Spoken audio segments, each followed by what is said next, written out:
제가 맡은 거는 플라톤의 민주적 비판과 관련된 내용인데요. 플라톤의 국가의 전반부를 소개하면서 민주적 비판으로 들어갈까 합니다.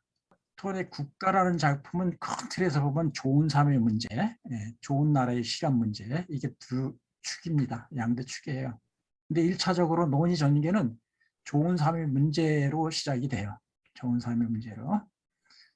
자, 이렇다면 국가라는 작품 1권에서는 강자의 이익 얘기도 나오고 재밌는 얘기가 많이 있는데요. 일단 여기서 주되게 문제로 제기되는 게 하나가 정의로운 이들이 정의롭지 못한 이들보다 더 행복한가? 이런 문제 제기를 합니다. 보통 정의론을 다룰 때는 인간은 정의로워야 한다는 걸 전제하고 정의가 무엇인가를 탐구해 들어가는데, 일단 플라톤은 왜 인간은 정의롭게 살아야 되는지, 정의로운 사람이 정의롭지 못한 사람보다 더 행복한 건지 문제부터 던지고 나갑니다. 이 문제는 달리 말하면 정의는 부정의보다 더 나은 것인가, 이런 문제인데요. 이런 문제를 플라톤은 소크라테스라는 등장인물을 통해서 검토하고 싶어 합니다. 그리고 이권에서는 정의로움이 어떤 점에서 그 자체로 좋은 것인지를 밝히고자 합니다. 그 1권의 내용과 사실상 긴밀하게 연결되어 있는 겁니다. 정의로움이 어떤 점에서 그 자체로 좋다고 볼 수 있는지를 밝히고자 합니다. 그래서 이걸 밝히면서 기게스 반지 이야기를 등장시키는데 아주 유명한 얘기죠. 기게스의 반지 이야기. 예. 어떤 목탄 그 양치기가 양떼를 몰고 나갔다가 다시 돌아오려고 하는데 양 한 마리가 사라졌어요. 안 보여요. 그래서 그 양 한 마리를 찾으려 이것저것을 헤매다 보니까 한 지역에 지진이 일어났는지 땅이 쭉 갈라져 있는 거예요. 그 갈라진 틈을 호기심에 들여다보다 보니까 그 안에 시신이 들어있는 거예요. 묘소예요, 묘소. 근데 시신이 들어있는 거예요, 묘소 안에. 그 시신을, 호기심이 참 많은 분인가 봐요, 기게스라는 목자가. 이 양치기는 그 시신을 가만히 들여다보니까 시신이 반지를 끼고 있어요. 그래서 호기심에 그 반지를 빼갖고 자기 손가락에 끼고 또 양 한 마리를 찾아서 돌아와요. 돌아와서 양치기 회의 같은 모임을 하는데 모임이 지루하고 그러다 보니까 반지를 만지작 그러다가 보석 바지를 뒤로 돌리고 막 그랬어요. 빙글 돌리고 그러니까 갑자기 주변 사람들이 이 친구 어디 갔지 갑자기 하고 난린 거 아닌 거예요. 금세 있었는데 그러고 그러다가 슬며시 반지를 또 앞으로 돌리니까 어디 갔다 왔냐는 식의 반응이에요. 이 반지가 요술 반지예요. 사람을 투명 인간으로 만들어주는 요술 반지를 얻게 된 거예요. 여러분, 그런 요술 반지를 얻게 되면 무슨 일을 하고 싶은가요? 네.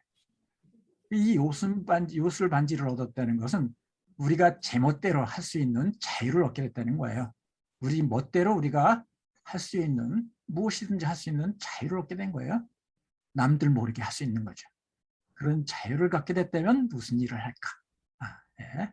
사람들이 과연 그런 반지를 얻게 된다 하더라도 정의로운 행위를 하고 정의로운 삶을 추구해 나갈 것이냐 하는 문제제기를 소크라테스를 통해서 플라톤은 하고 싶은 거예요.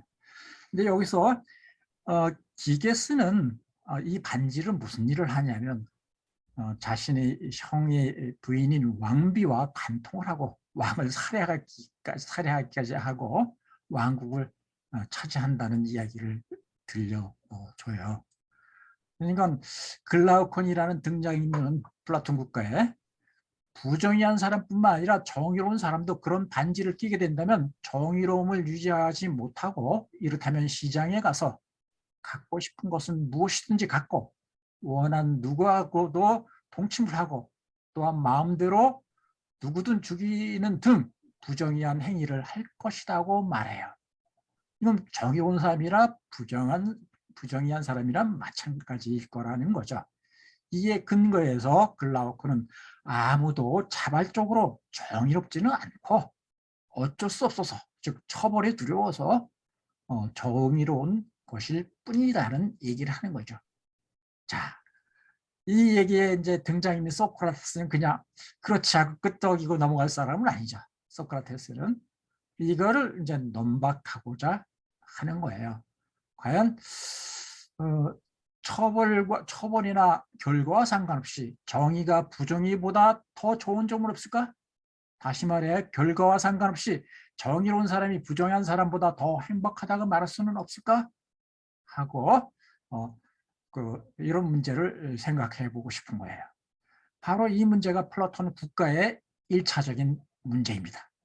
플라톤의 국가 하면은 국가편, 그래서 국가, 정의로운 국가가 뭐냐, 국가에 대한 얘기하는 게 주된 주제고 핵심 주제라고 생각하는데, 애초에 출발점의 주제는 정의로운 사람이 부정의한 사람보다 더 행복하다고 말할 수는 없을까? 행복하다면 어떤 점에서도 행복한가? 이 문제가 플라톤의 국가의 문제예요. 출발점이 문제, 1차적인 문제예요. 근데 이 문제를 제대로 다루려면은 정의란 무엇인가를 먼저 밝힐 필요가 있다는 얘기죠. 네? 그러니까 여기서 X는 무엇인가라는 물음과 S는 어떤 것이냐 하는 물음 둘을 구분해요. 그러니까 정의로운 사람이 더 행복하냐 아니냐의 문제는 정의와 관련된 정의 성격과 관련된 문제예요. 근데 정의가 사람을 행복하게 하는지 아닌지 그걸 알려면 정의는 인간을 행복하게 하느냐 아니냐 하는 물음에 앞서서 정의 자체가 무엇인지를 먼저 알아야 된다고 보는 거죠. 그래서 정의란 무엇인가의 문제로 들어섭니다. 그래서 플라톤의 국가의 유명한 정의론이 나오게 되는 거예요. 근데 그래서 1차적으로 알고 싶은 건 정의를 통해서 정의로운 사람이 행복한 건지를 알고 싶은데 근데 정의가 무엇인가를 제대로 고찰하자면 한 사람에서의 정의보다는 국가에서의 정의를 먼저 살펴보는 게 적절할 것이라고 봐요. 지금 1차적으로 알고 싶은 거는 그 개인의 정의를 1차적으로 알아야지 정의로운 사람이 행복한지를 알 수 있잖아요. 근데 개인이 정의로운 사람은 어떤 사람인지, 개인에 있어서 정의란 무엇인지 이걸 밝혀야 되는데 그에 앞서서 국가에서의 정의를 먼저 살펴보는 게 좋겠다고 보는 거예요. 그 이유는 작은 글씨보다는 큰 글씨가 알아보기가 훨씬 더 수월하니까. 이런 관점에서요. 그래서 논의를 국가 차원으로 확대시켜서 국가에 있어서 정의란 무엇인가 하는 문제를 다루는 거예요. 그래서 그 유명한 정의론이, 국가에서 정의론이 나오는 거죠. 그래서 먼저 국가의 정의에 대한 고찰이 이루어지고 종국에는 개인의 정의에 대한 논의가 이루어지게 돼요. 이루어지고 그러니까 국가의 논의는 국가를 위해 개인의 권리나 이익은 어떻게 돼도 좋다는 것을 설명하라는 것이 아니에요. 국가가 우선이다 뭐 무조건 그것만 얘기하는 게 아니라 오히려 개인의 행복을 중시하고 어떤 삶이 행복한 삶인지를 밝히기 위해서 국가에 대한 논의로 들어가는 거예요. 그렇죠? 국가를 중심에 놓고 개인을 꿰맞추는 식이 아니었고 출발점에서는 개인이 어떻게 하면 정의롭고 정의로워질 수 있는가, 개인에 있어 정의란 무엇인가 알아보기 위해서 국가를 끌어들이는 형식으로 논의가 전개됐다는 거 하나 생각해 둘 필요가 있어요. 그래서 이제 국가에 대한 논의로 들어가는데요. 이거 손가락 얘기 넘어가고요. 그래서 그 플라톤은 정의로운 자가 정의롭지 못한 자보다 행복한가 하는 물음과 관련해서 세 가지 답을 사실 제시하고 있어요. 법률에서 국가에서 세 가지 답을 제시하는데 그 중에 이제 두 가지만을 한번 주목해 보면요. 우선은 정의가 무엇인지 일단 한 가지 답, 첫 번째 답은 정의로운 사람이 더 행복한가를 설명하기 위해서 정의가 무엇인지를 이제 알아봐야 된다고 하면서 국가에 있어서 세 계층 얘기를 하죠.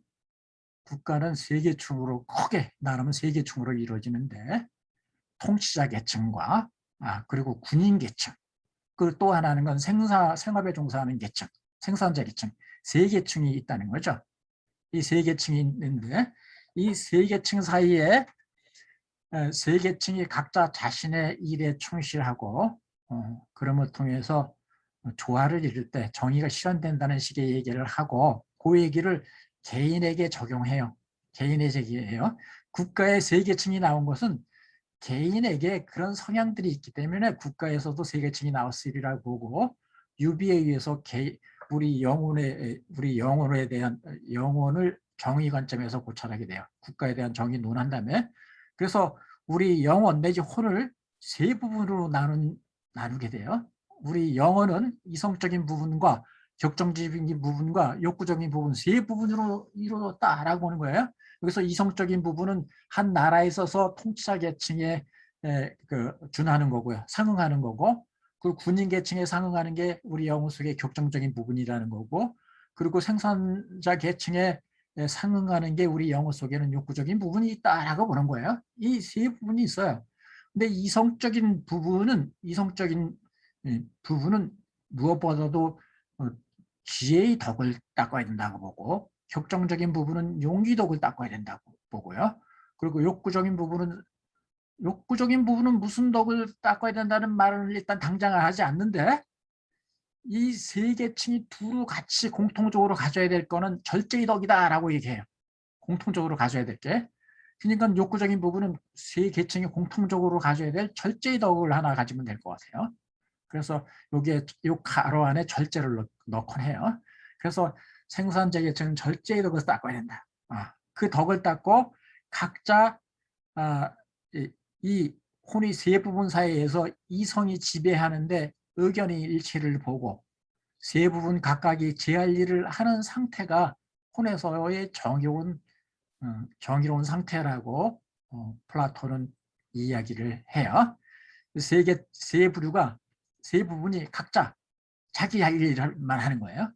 이성적인 부분은 몸 전체에 무엇이 좋은 것을 잘 헤아리는 지혜를 가지고 있어야 돼요. 그리고 격정적인 부분은 이성적인 부분이 뭐가 좋다고 딱 판단하면 그에 보조를 해갖고 좋음이 나라에서 한 영혼에서 좋음이 실현될 수 있도록 해야 되겠고 그리고 욕구적인 부분은 이성적인 부분과 격정적인 부분의 지배를 따라서 절제할 줄 알아야 된다고 생각해요. 이런 식으로 세 부분 각각의 제할 일을 하는 상태가 혼에 있어서 정의다라는 식으로 얘기를 하게 돼요. 그리고 정의롭지 못한 혼은 근데 여기서 정의롭지 못한 혼과 정의로운 혼은 어떤 차이가 있냐면 정의롭지 못한 혼은 이성이 격정이나 욕구의 지배를 받는 이성이 격정이나 욕구를 지배하는 것이 아니라 격정이나 욕구가 이성을 지배하는 혼이 바로 정의롭지 못한 혼이라고 봐요. 이런 혼의 상태는 혼의 세 부분을 위해서뿐만 아니라 이들 셋으로 이루어진 혼 전체를 위해서도 유익한 것에 대한 지식이 부재된 상태를 뜻해요. 그러니까 이성적인 부분이 지혜를 갖는 부분인데 그 이성적인 부분이 지배를 하지 않고 욕구가 지배하게 되면 어떤 상태가 되겠어요? 욕구는 영혼 전체, 한 개인 전체에 무엇이 좋은지를 몰라요. 그걸 해야 할지 몰라요. 욕구는. 무엇이 혼 전체에 좋은지를 해야 할지 몰라요. 그럼 맹목적으로 무언가를 추구하는 게 욕구적인 부분이에요. 이런 맹목적인 욕구적인 부분이 지배해서는 결국 그 영혼에 좋을 수가 없고 그 영혼이 행복할 수가 없다고 보는 거죠. 그래서 이 세 가지 영혼 중에서 무엇보다도 그 욕구나 격정이 지배하는 것이 아니라 이성이 지배를 해야지 영혼 전체에 좋음을 실현하고 행복할 수 있다는 것이 플라톤이 생각합니다. 이런 뭔가 이 세 부분이 부조화 상태에 있고 격정이나 욕구가 지배하는 혼은 불행할 수밖에 없다. 욕구나 격정은 맹목적일 수밖에 없기 때문이다. 즉 욕구나 격정은 그것들이 대상이 좋은지 나쁜지 어떤 성격인지를 모른 채 무작정 갈구하기 때문이다 라고 보는 거예요.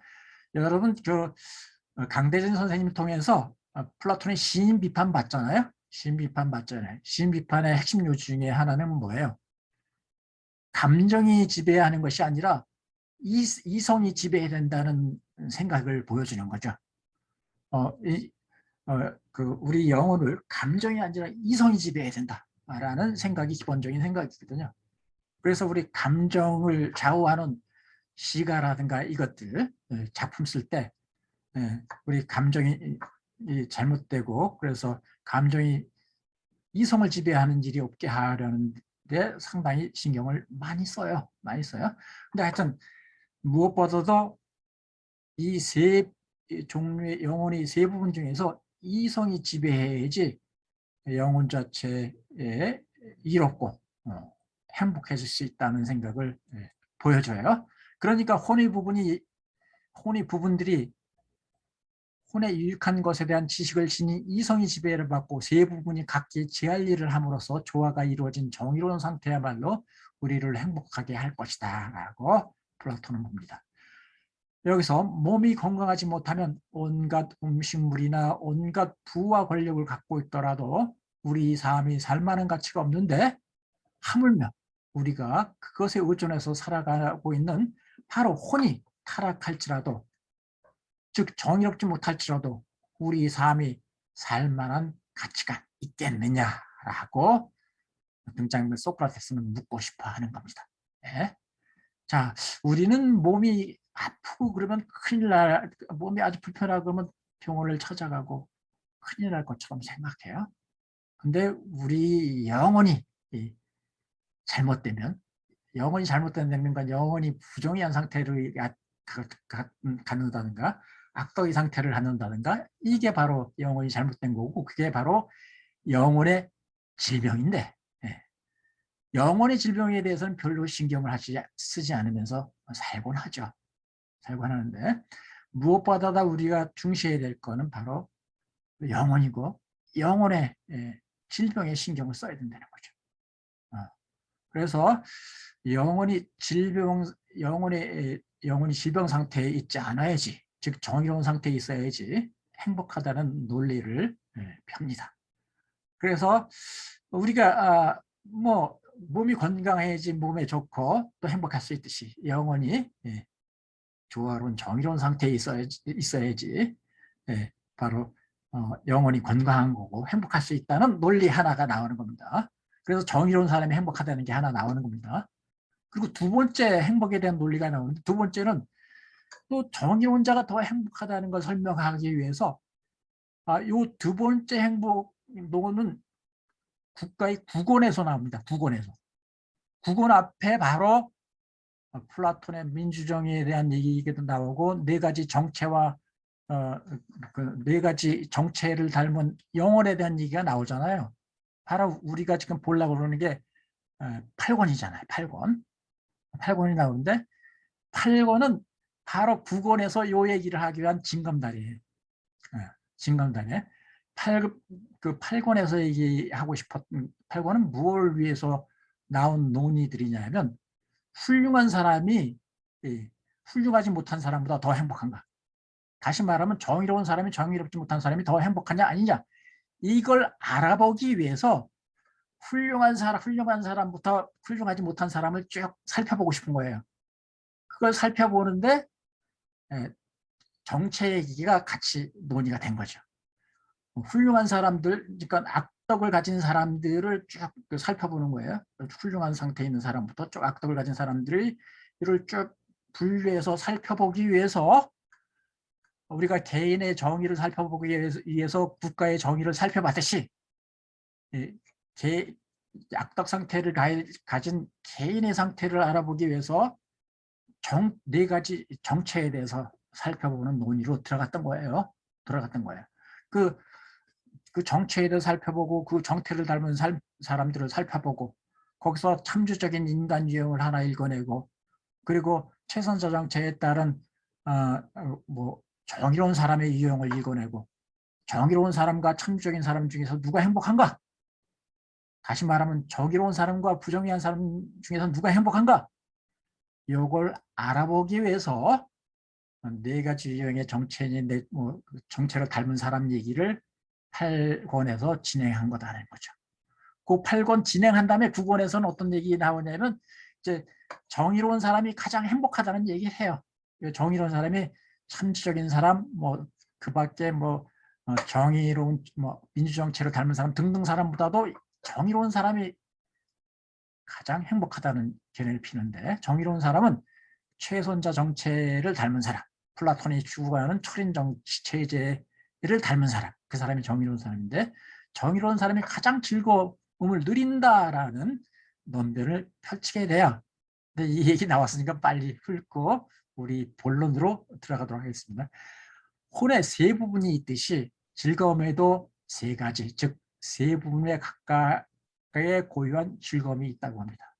이렇다면 지혜를 좋아하는 부분에는 배움의 즐거움이 있고, 명예를 좋아하는 부분에는 명예로 인한 즐거움이 있고, 그리고 돈을 좋아하는 부분, 이거 욕구적인 부분인데, 욕구적인 부분에는 재물로 인한 즐거움이 있다는 겁니다. 그런데 이 세 즐거움 중에서 어떤 즐거움이 가장 큰 즐거움인지를 누가 가장 잘 판정할 수 있을까요? 돈을 좋아하는 불의 사람이 그럴까요? 아니면 명예를 좋아하는 불의 사람이 그럴까요? 아니면 지혜를 좋아하는 불의 사람이 그럴까요?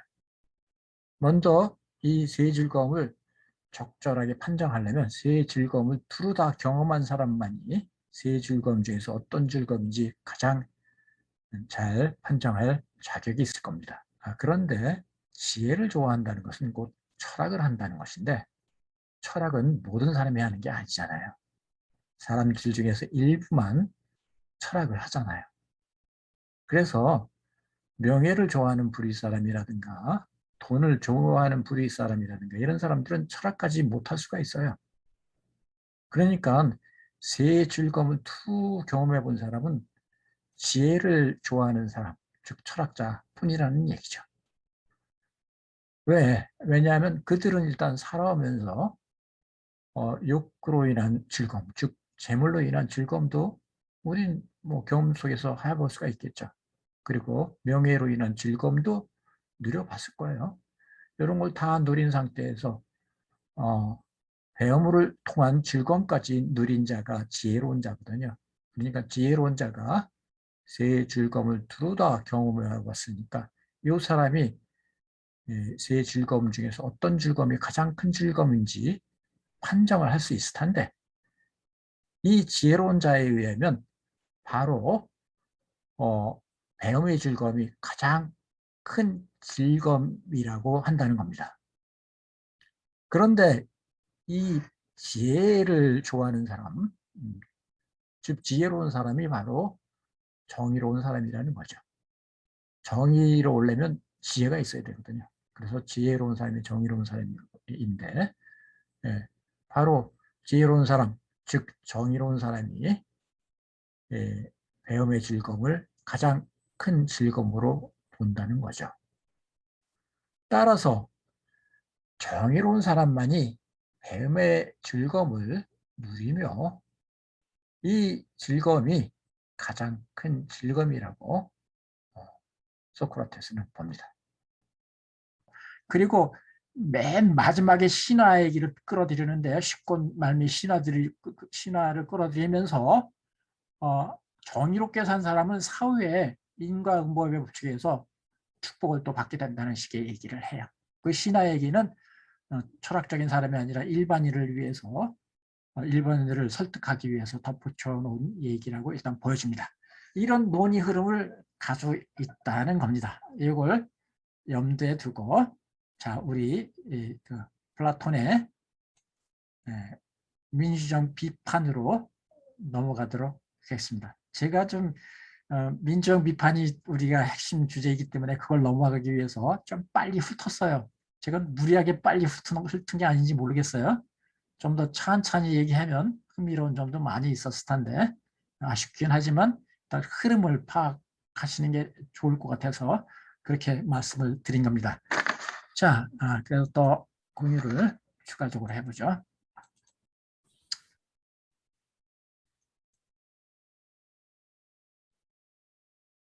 플라톤의 민주적 비판. 국가와 법률까지 넣고요. 제가 이 책을 집필하면서 이 내용에 사실 그 짧은 글 속에 많은 내용을 사실 담았어요. 예. 뭐 초림 통치론까지 간단히 언급하고 법률 얘기까지 포함하고요. 예. 아마 민주정 비판 관련해서 포괄적인 내용을 제가 담았는데, 예. 일단 아테네 민주정 시절에 우리 제가 책 속에서 밝혔듯이 아테네 민주정 시절에 플라톤에게는 너무 절절한 아픔이 있었어요. 예. 그 아픈 기억을 안게 됐어요. 플라톤은 한때 정치가를 꿈꿨다고 하죠. 꿈꿨어요. 뭐 당대 명망가의 자제였고 아들이었고, 그래서 정치를 꿈꿨어요. 그리고 30인 참주정 시대에는 정치 참여를 권유받기도 했어요. 이 30인 참주정 속에는 플라톤의 친인척이 이 참주정의 거두였어요. 참주정의 리더 역할을 했었어요. 그래서 정치에 참여를 권유받기도 했었어요. 근데 이 자기 친인척이 개입되어 있던 이 참주정에 대해서 신랄하게 그는 비판해요. 나중에 이런 비판해요. 이 참정의 집권자들 이들이 집권 시기에 자연된 폭정에 분개하면서 차라리 이전의 정체가 황금 시대의 것이었다고 얘기해요. 그만큼 형편없었다고 말해요.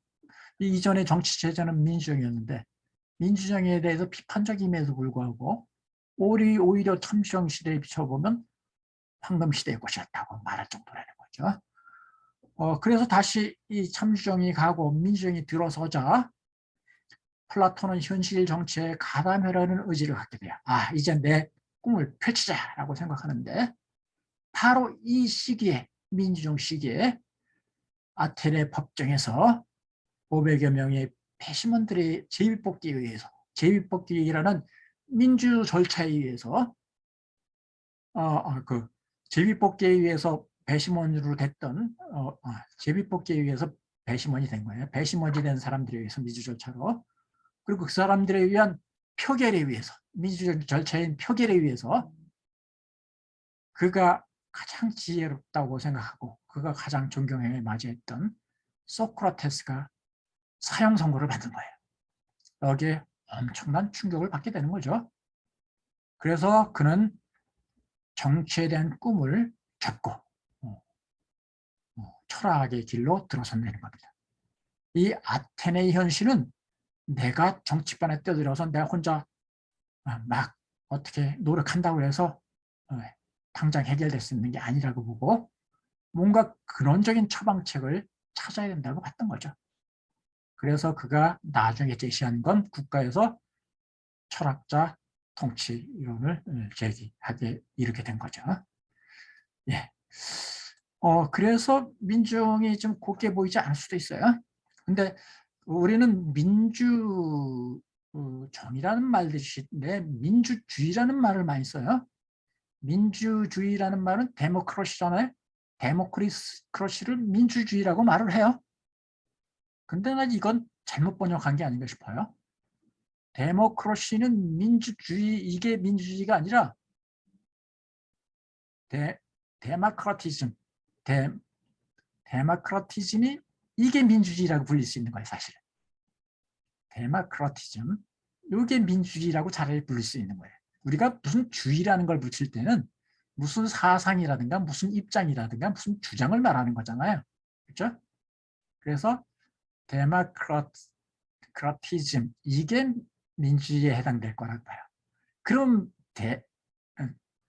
디마크러시의 정확한 번역은 뭐냐? 그거는 요는 데모크라티아에서 나오거든요. 데모크라티아에서 디마크러시가 나오거든요. 데모크라티아라는 건 데모스 플러스 크라티아의 합성어예요. 데모스는 여러분이 아시다시피 민중 대중이에요. 크라티아는 지배 정치 체제를 뜻해요. 민중이 지배하는 정치 체제가 바로 데모크라티아고, 이게 민주 정체라고 불릴 수 있는 거예요. 민주 정체, 민주정, 이게 바로 디마크라시예요. 그래서 우리 민주주의 그런데 그 디마크라시는 정확히는 민주정 내지 민주정체라고 하는 게 옳다라는 걸 하나 그냥 상식으로 알아두시고요. 이 민주정에 대해서는 우리 민주주의라고 그냥 흔히 민주정을 부르는데 민주주의 내지 민주정체에 대해서는 오늘날 우리가 숱한 경험 속에서 이게 가장 좋은 정치체제가 아니냐 하고 생각해요. 그래서 반민주주의적이다라고 하면 큰 모욕이라고 생각해요. 반민주주의적이야 그러면 큰 모욕이라고 생각하고 큰일 날 것처럼 펄펄 떠요. 그래서 민주주의적이다라는 게 무엇보다도 좋게 여겨져요. 마치 이게 최상처럼 여겨져요. 근데 민주주의 내지 민주정이 최선의 정치체제냐? 그건 아니라는 게 플라톤이라든가 아리스토텔레스의 생각이고 오늘날의 또 정치 철학자들도 사실 인정하는 바예요. 아리스토텔레스는 민주정을 어떻게 분류하냐면 정체 중에서는 올바른 정치체제가 있고 올바르지 못한 정치체제가 있는데 민주정은 올바르지 못한 정치체제 쪽으로 오히려 분류를 하는 거예요. 올바르지 못해요. 그렇죠? 못하고 올바른 정치체제는 오히려 공동이익을 추구하는 정체가 올바른 정체인데 왕정 귀족적 미른 폴리티아라고 봐요. 이때 귀족적은 덕을 중시하는 정치체제를 뜻해요. 덕을 중시. 예, 그런 식으로 본다. 그리고 그러면 플라톤은 민주주의에 대해서 어떻게 평가하느냐를 봐야 되는데 그에 앞서서 간단하게 민주주의 개념에 대해서 민주주의를 아까 제가 말씀드릴 때 데모스하고 크라티아가 합성하다. 그래서 데모스는 민중이다. 대중이다. 대중이 지배하는 정치제도다. 이렇게 얘기했어요. 근데 여기서 민주주의를 이렇게 우리는 표현하기도 하잖아요. 다수가 지배하는 정치체제 이렇게 얘기하잖아요. 데모스가 지배하니까 데모스는 다수니까 다수가 지배하는 체제가 민주정체다. 이렇게 또 말을 해요. 근데 엄밀하게 말하면 아리스토텔레스의 정치학에서 분석에 따르면 다수가 지배하느냐 소수가 지배하느냐는 우연적인 성질이에요. 이게 핵심은 아니라는 거예요. 오히려 민주정은 어떤 성격을 가지고 있냐면 고대에서는 이렇게 보는 거예요. 많은 재산을 소유하고 있지 못한 가난한 자들이 지배하는 정치체제가 이게 민주정의 핵심 성격이에요. 가난한 자들이 지배하는 게 민주정이다 이렇게 봐요. 이게 핵심이에요.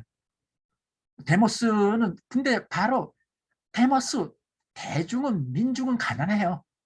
그래서 가난한 자 민중 이렇게 연결해 버리는 거예요. 그래서 민중지배라는 말까지 나온 셈이에요.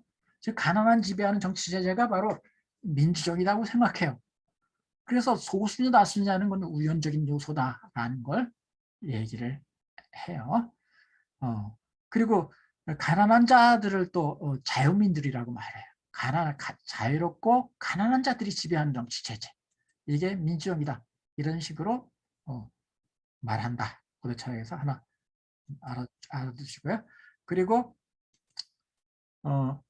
역사적으로 볼 때는 왕정, 귀족정, 그리스 역사를 보면 왕정이 있고 귀족정이 있고 그 다음에 참정이 오고 그 다음에 민중이 들어서거든요. 역사적으로는 이런 식의 변화 과정을 거쳤는데 플라톤은 국가 8권의 설명에 따르면 이런 실제 역사 순에 따라서 정체의 변화를 얘기하진 않아요. 플라톤도 그걸 알아요. 플라톤은 역사적인 순서로 정체를 구분하는 게 아니에요.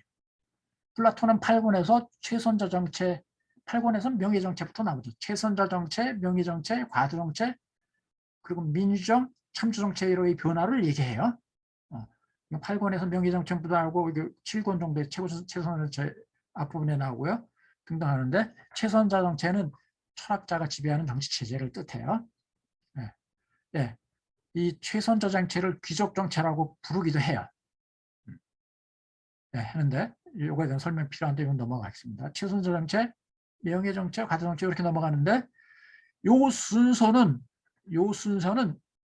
현실 역사의 순서가 아니라 가치 순서예요. 뭐가 제일 좋으냐, 두 번째는 뭐가 좋으냐, 세 번째는 뭐가 좋으냐, 이렇게 본 거고, 가장 좋은 정치 체제가 한 단계, 두 단계로 타락하는 순서예요. 타락하는 순서를 말한 셈이에요. 타락하는 순서. 그래서 순서상 보면 참수정체가 가장 나쁘고, 그 앞에 있는 게 민주정체군요. 그 앞에 있는 게 민주정체예요. 그러니까 플라톤이 국가에서 민주정체를 이렇게 높게 보지는 않군요. 중간에서 조금 밑에 있는 거군요. 그렇죠? 중간에서 밑에 있는 거. 어떤 면에서는 아리스토텔레스하고 평가가 비슷한 것처럼 비슷해 보이기도 해요. 예, 그리고 요 8권을 이렇게 정체의 변화를 얘기하면서 이게 또 혼의 3분하고도 연결시켜서 논의가 전개되고 있어요.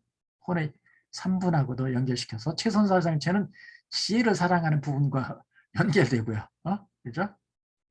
요런 그리고 명예 정체는 격정적인 부분하고 연결시켜 가고, 과도 정체는 욕구적인 부분하고 연결시키죠. 그리고 민주 정체는 짬뽕이에요. 민주 정체는 오만 성격이 다 들어가 있는 거예요. 잡동산이에요. 예, 그런 식으로 일단 연결되어 있고, 방금 말씀드렸듯이 국가 8권에서 민주정체의 순위가, 현시정치체제는 뭐 사실 네 정치체제일 텐데, 요 중에서 세 번째, 밑에서 두 번째, 좋게 평가를 안 하는군요. 나중에 플라톤은 정치가라는 작품 속에서 후기 작품인데, 민주정을 조금 한 단계 높여줘요. 한 단계 높여서 과수정부도 한 단계 높여줘요. 높여주고, 그게 하나 달라져요. 그런 특성이 있다. 그래서 민주정은 최선의 정체는 아니다라는 게 아리스토텔레스, 플라톤의 생각이고, 오늘날도 우리가 민주주의를 추구할 수밖에 없지 않느냐, 현실적으로 이렇게 말할 수 있을지 몰라도 그게 우리가 추구할 최선의 정체다라고, 이상적인 정체라고 말하기는 힘들다는 거죠. 자, 플라톤은 민주정체는 과두정체의 다음으로 들어선다고 하잖아요. 그래서 과두정체부터 제가 그래서 논했어요. 과두정체가 어떻게 민주정체로 바뀌는지를 논했어요. 근데 이 과두정에 대해서 알아본다는 건 바로 민주정에 대한 이해에 직접적인 도움이 돼요. 왜? 민주정 안에는 최선자 정체도 들어가 있고, 민주정체, 과두정체의 성격도 들어가 있고, 다양한 정체의 성격이 다 담겨 있거든요. 그래서 우리 민주정체 안에도 사실 이 과두정체의 성격이 있어요. 이 과두정체의 핵심이 뭐예요? 아까 넘어갔는데, 여기서 분명히 말씀드려요. 과두정체는 뭐냐면 자산을 산정해서 일정 평가액을 기준으로 관직의 관여 여부를 결정하는 거예요. 관직을 받으려면 돈이 있어야 돼. 재산이 있어야 돼. 재산이 일정 수준으로 평가받은 자만이 관직을 가질 수 있어요. 네, 이런 정치 체제예요. 그러니까 부자들만 통치하고 가난한 사람들은 통치에 관여하지 못하는 정체라는 거죠. 이게 바로 금권 정체라는 거 아닙니까? 금권 정체. 우리가 보는 우리 민주주의 안에도 금권적인 요소가 크잖아요. 돈이 크게 큰 힘을 발휘하잖아요. 돈이 모든 걸 잘하고 그래요. 뭐 국회의원, 대통령 하려면 다 돈이 있어야 되잖아, 그죠? 돈이 있어요. 선거운동 하려면 다 돈이 있고, 또 금권에 의해서 많이 좌우돼요. 삼성의 위력 보세요. 등등. 그래요. 그래서 금권적인 요소가 있어요. 근데 그게 전부가 아니라는 거죠. 민주주의 한 요소로 있는 거예요. 근데 과두정체는 하여튼 이런 걸 핵심으로 가지고 있어요. 과두정은 사실 요 어원적으로 말하면 올리가르키아라는 그리스 말을 비춰보면, 이건 과두정은 소수가 지배한다 그래서 과두라는 말을 쓰거든요. 소수가 지배한다. 그래서 과두정이라고 하는데, 내용적으로는 이건 소수 다수라는 말을 쓰겠지만 엄격하게 금권 정체를, 과두정은 금권 정체다, 이렇게 이해할 수 있다는 거예요. 자, 그리고 더 나아서 과두정체의 특징을 한번 봐요. 이 과두정체의 특징을 이해한다는 건 우리 민주정이 과두정체의 한 요소를 가지고 있기 때문에 우리 민주주의의 한 단면을 보는 것이기도 해요. 여기서 이런 이 과두정의 특성 혹은 결함을 이렇게 얘기해요. 선박의 조타수 선발하는데 선박의 조타수를, 기자비를 선출하는데 돈을 가지고 선출한다고 해봐요. 어? 어. 돈을 가지고 돈 많은 사람을 조타수 시키고 돈 없는 사람은 아무리 조타수에 밟더라도 조타에 밟더라도 조타수를 시키지 않아요. 그러면 어떤 일이 생기겠어요? 아주 항해가 상당히 문제가 많이 생기겠죠. 형편없는 항해가 이루어질 거고, 그죠? 그렇다는 거죠. 마찬가지로 다른 통치의 경우도 마찬가지라는 거죠. 나라의 경우도 그렇다는 거죠. 돈 많은 사람이 통치를 하면 그게 제대로 된 통치겠느냐 하고 문제를 삼는 거예요. 이렇게 플라톤은 비판해요. 그리고 이런 나라는 하나의 나라가 아니라 두 나라다. 즉 가난한 사람들이 나라와 부유한 사람들이 나라일 것이다. 그래서 서로에 대해서 음모를 꾸미는 사람들이 나라일 것이다 하고 양극화를 말하죠. 근데 우리가 지금 향유하는 민주주의에는 바로 이 양극화가 심하잖아요. 그러니까 우리가 향유하는 민주주의 안에는 과도정의 요소가 크게 힘을 발휘하고 있는 거예요.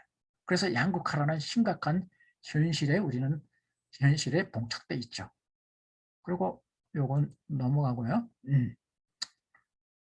그리고 요건 무엇보다도 가장 나쁜 것, 과도정의 무엇보다도 가장 나쁜 것, 그건 뭐냐?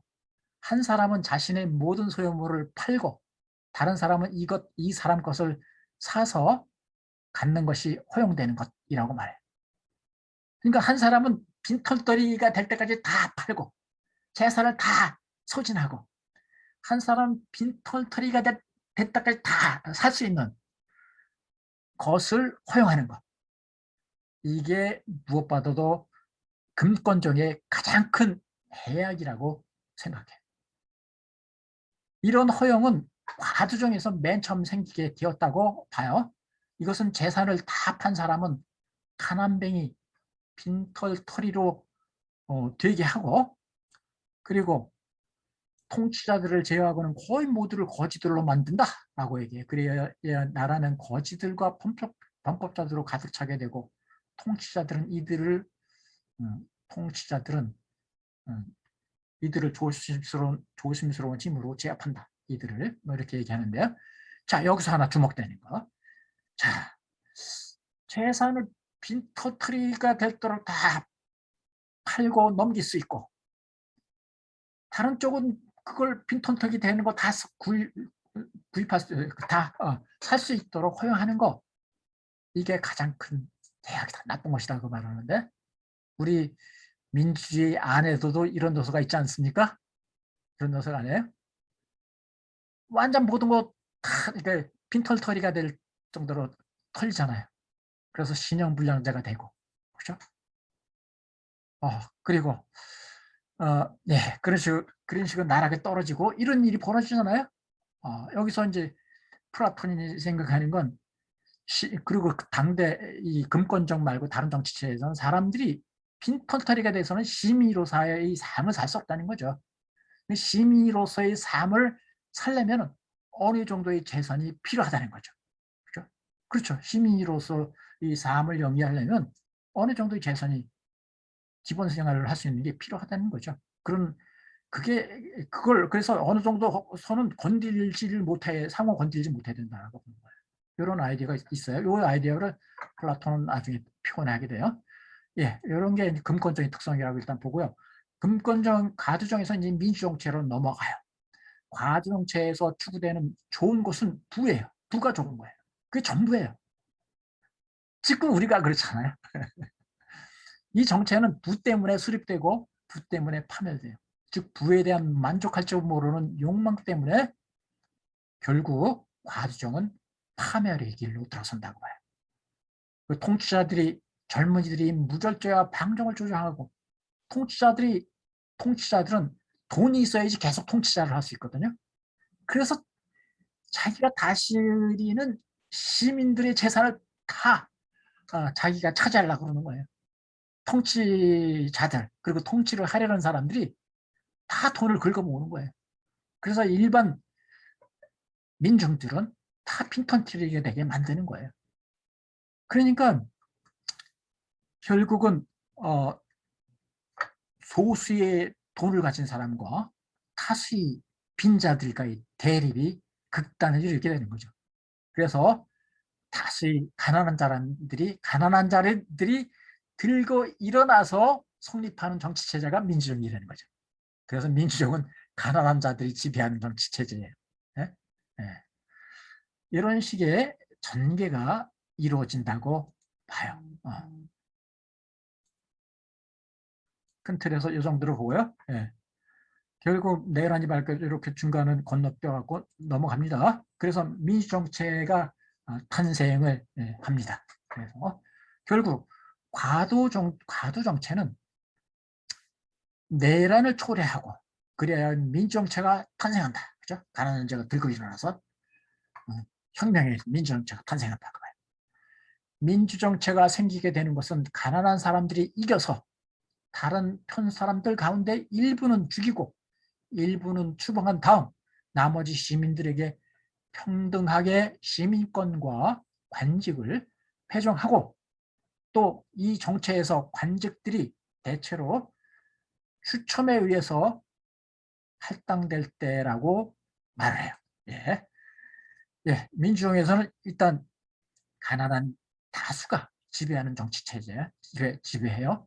여기서 가난한 다수가 평등하게 시민권과 관직을 배정받아요.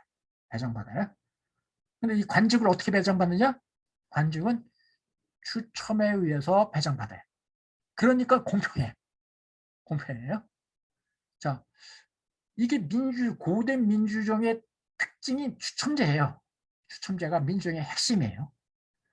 오늘날 우리는 민주 절차에 관직에 오르는 관직을 어떻게 오릅니까? 임명직이 있고 그리고 선출직이 있잖아요. 선출직이 있는데 선출에 의해서 이렇게 뭐 국회의원이라든가 대통령은 선출에 의해서 뽑잖아요. 선출직이잖아요. 선출에 뽑는데 그런 식으로 투표에 의해서 그 관직자를 뭐 선출하고 이러는 일은 플라톤이 보기에는 그거는 귀족정적인 거예요. 귀족정. 그건 귀족정이에요. 그건 민주정이 아니라고 봐요. 귀족정적인 요소예요. 왜? 그거는 뭐 투표라든가 이게 위해서 선출되려면 자금력도 있어야 되지만 뭐 그런 것도 있어야 되지만 특히 뭔가 뛰어난 사람이 될 거 아니에요. 뛰어난 사람 경우에선 뛰어나지 않고 뭐 지역 감정 등등에 의해서 댄스를 내기도 하고 엉뚱한 사람이 하기도 하고 그래요. 근데 일반적으로 좀 잘 봐주면은 뛰어난 사람들이 돼요. 아무나 통치자가 될 수 있는 게 아니에요. 통치자가 될 수 있으려면 그러니까 투표에 의해서 선거에 의해서 선출되려면 능력 있는 사람만 되죠. 한마디로 말하면 능력 있는 사람만 돼요. 능력 없으면 관직에 오를 수가 없잖아요. 그래서 모든 사람이 공평하게 관직에 오를 수가 없어요. 선출직은. 그래서 그런 그 투표에 의한 선출 방식은 이건 민주정적인 방식이 아니라고 봤던 거예요. 그래서 그 고대에 있어서 민주정의 핵심은 바로 추첨제다. 추첨에 의해서 되는 거기 때문에 제비뽑기에 의해서 되는 거기 때문에 모든 사람에게 공평하게 기회가 주어지는 거죠. 누구나 관직에 오를 수 있어요. 관직에 오를 수 있어요. 기회가 되면. 그러니까 번갈아 돌아가면서 요번엔 이 사람이 됐고 다음에는 그 사람 빠지고 다른 사람이 또 제비뽑기에서 되고 이런 식으로 돌아가면서 번갈아 가면서 시민들이 상호 지배하고 받는 정치체제의 특성을 갖는다는 거죠. 이게 사실 민주정의 첫 번째 특성이에요. 예. 시민들의 평등하게 관직을 배정하는 게 첫 번째 특성이에요. 추첨제가. 계속 말씀드린 거예요. 예. 그리고 이 민주정 속에서 이 민주정에서 시민들이 어떻게 살아가는가? 이 민주정 속에서는 시민들이 삶은 어떻게 되는가? 시민들은 자유가 넘쳐가요. 이 민주정 속에서는 다수의 시민들이 지배하고 이 사회에서는 자유가 넘치는 나라라고 해요. 민주주의의 두 번째 특징은 자유가 넘치는 나라. 첫 번째는 추첨에 의해서 고루 관직에 오를 수 있는 나라. 두 번째는 자유가 넘치는 나라예요. 시민들은 자유로우며 이 나라는 자유와 이렇게 자유롭게 관직에 오를 수 있는 자유와 언론의 자유, 파레시아라는 언론의 자유, 미래 같은 데서 자유롭게 누구나 말할 수 있는 자유. 중대 문제들은 미래 같은 데서 해결하잖아요. 미래에서 논의하고 발언권을 얻고 누구나 얘기할 수 있는 기회가 주어질 수 있고 그런 거잖아요. 그러니까 관직에 오를 수 있는 자유와 언론의 자유로 가득 차 있어요. 그래서 이 나라는 자유가 넘치는 나라예요. 그래서 자기가 하고 싶은 말을 제멋대로 할 수 있는 자유가 있는 나라예요. 엑수시아, 그리스 말로. 제멋대로 자기가 하고 싶은 대로 할 수 있는 자유가 넘치는 나라라고 보는 거예요.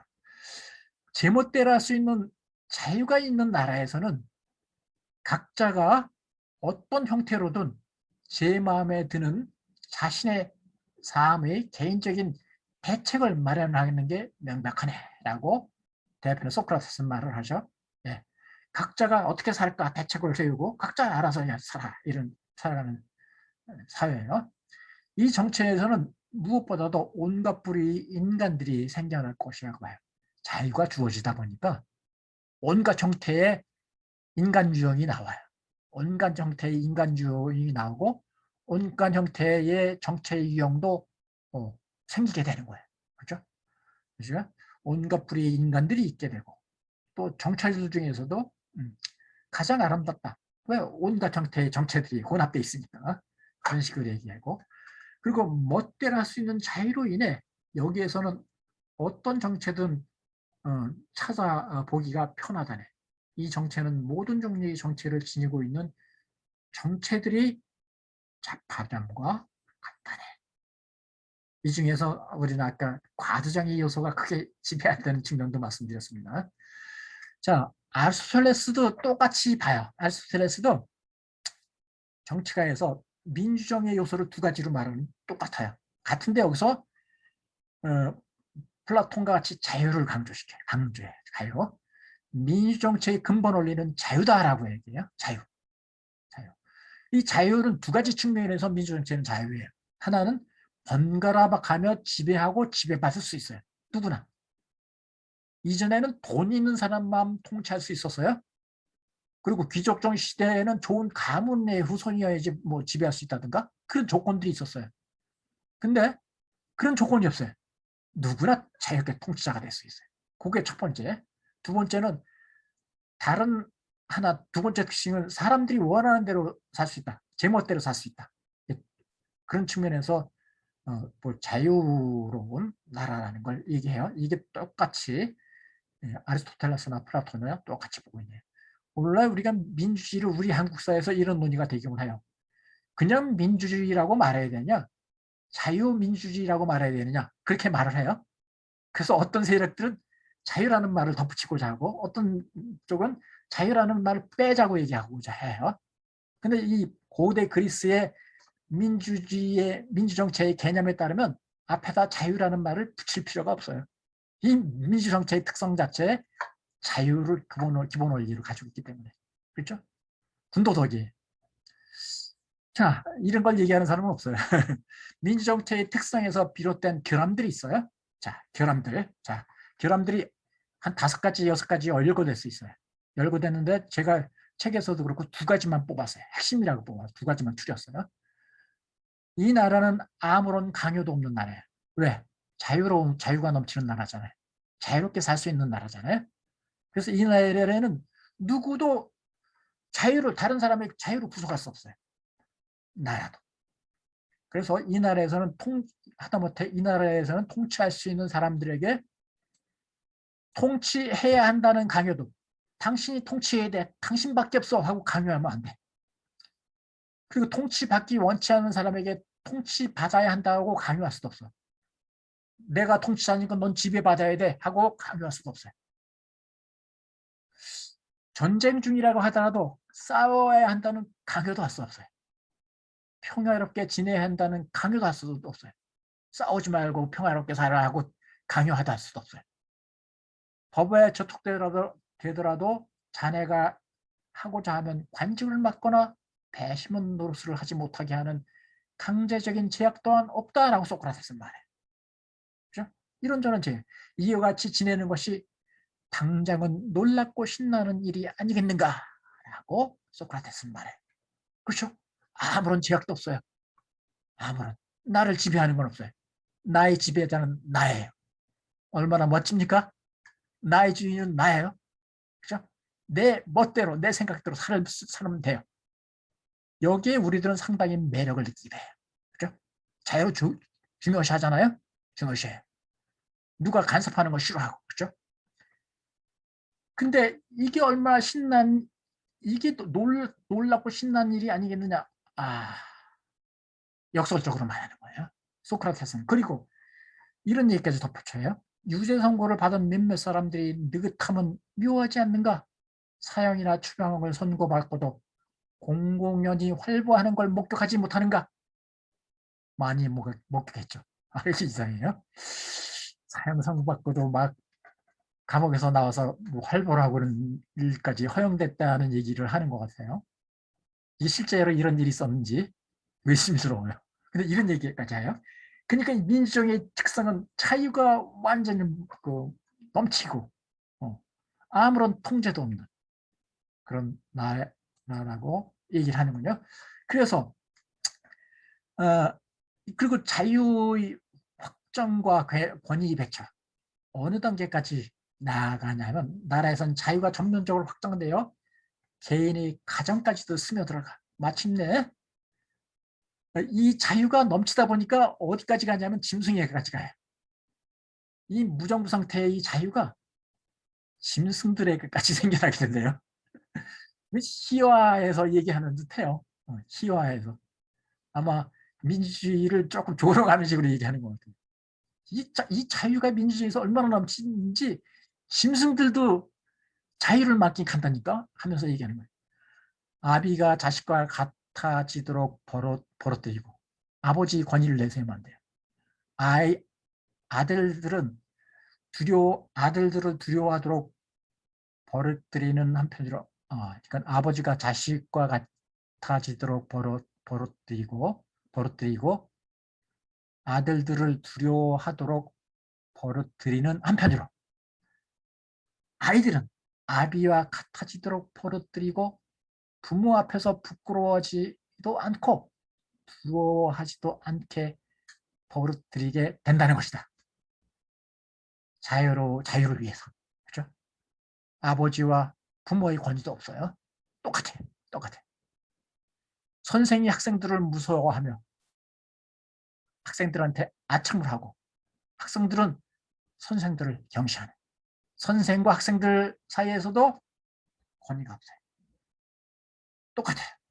또한 젊은이들은 연장자들을 흉내내며 언행에 있어서 이들을 맞상대하고 반면에 노인들은 젊은이들에 대해 채신 없이 굴기를 기지와 재치가 넘칠 지경이나요. 요즘 그렇죠. 불쾌하고 권위적이라고 여겨지는 일이 없도록 하기 위해서 젊은이들을 흉내내느라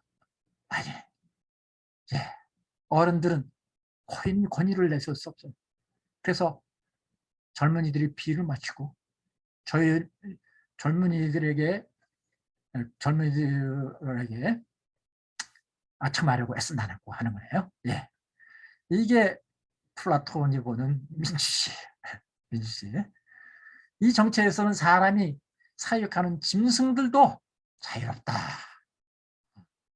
희화해서 개들도 영락없이 속담 그대로 그들이 안주인들로 되고 시민들이 안주인이 된다는 거예요. 말들과 당나귀들도 아주 자유롭고 당당하게 길을 가는 버릇을 들여서는 길에서 언제고 만나게 되는 자가 비켜서지 않을 경우에는 이 자를 들이받는데 그 밖에 모든 것도 이런 식으로 자유가 넘치니 말이에요. 소, 말, 돼지, 개 등이 사람과 딱 마주쳤어요.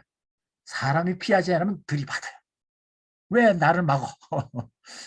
요컨대 시민들은 누가 어떤 형태의 굴정을 요구해도 못마땅해 하며 참지 못한다네. 마침내는 시민들이 법률을, 그게 성물률이든 불문율이든 아랑곳하지 않게 되는데, 이는 그 누구도 자신들에게 대해 어떤 식으로도 주인이 되지 못하도록 하려고 해서라는 사실을 자네는 확실히 알고 있을 것이니 말일세.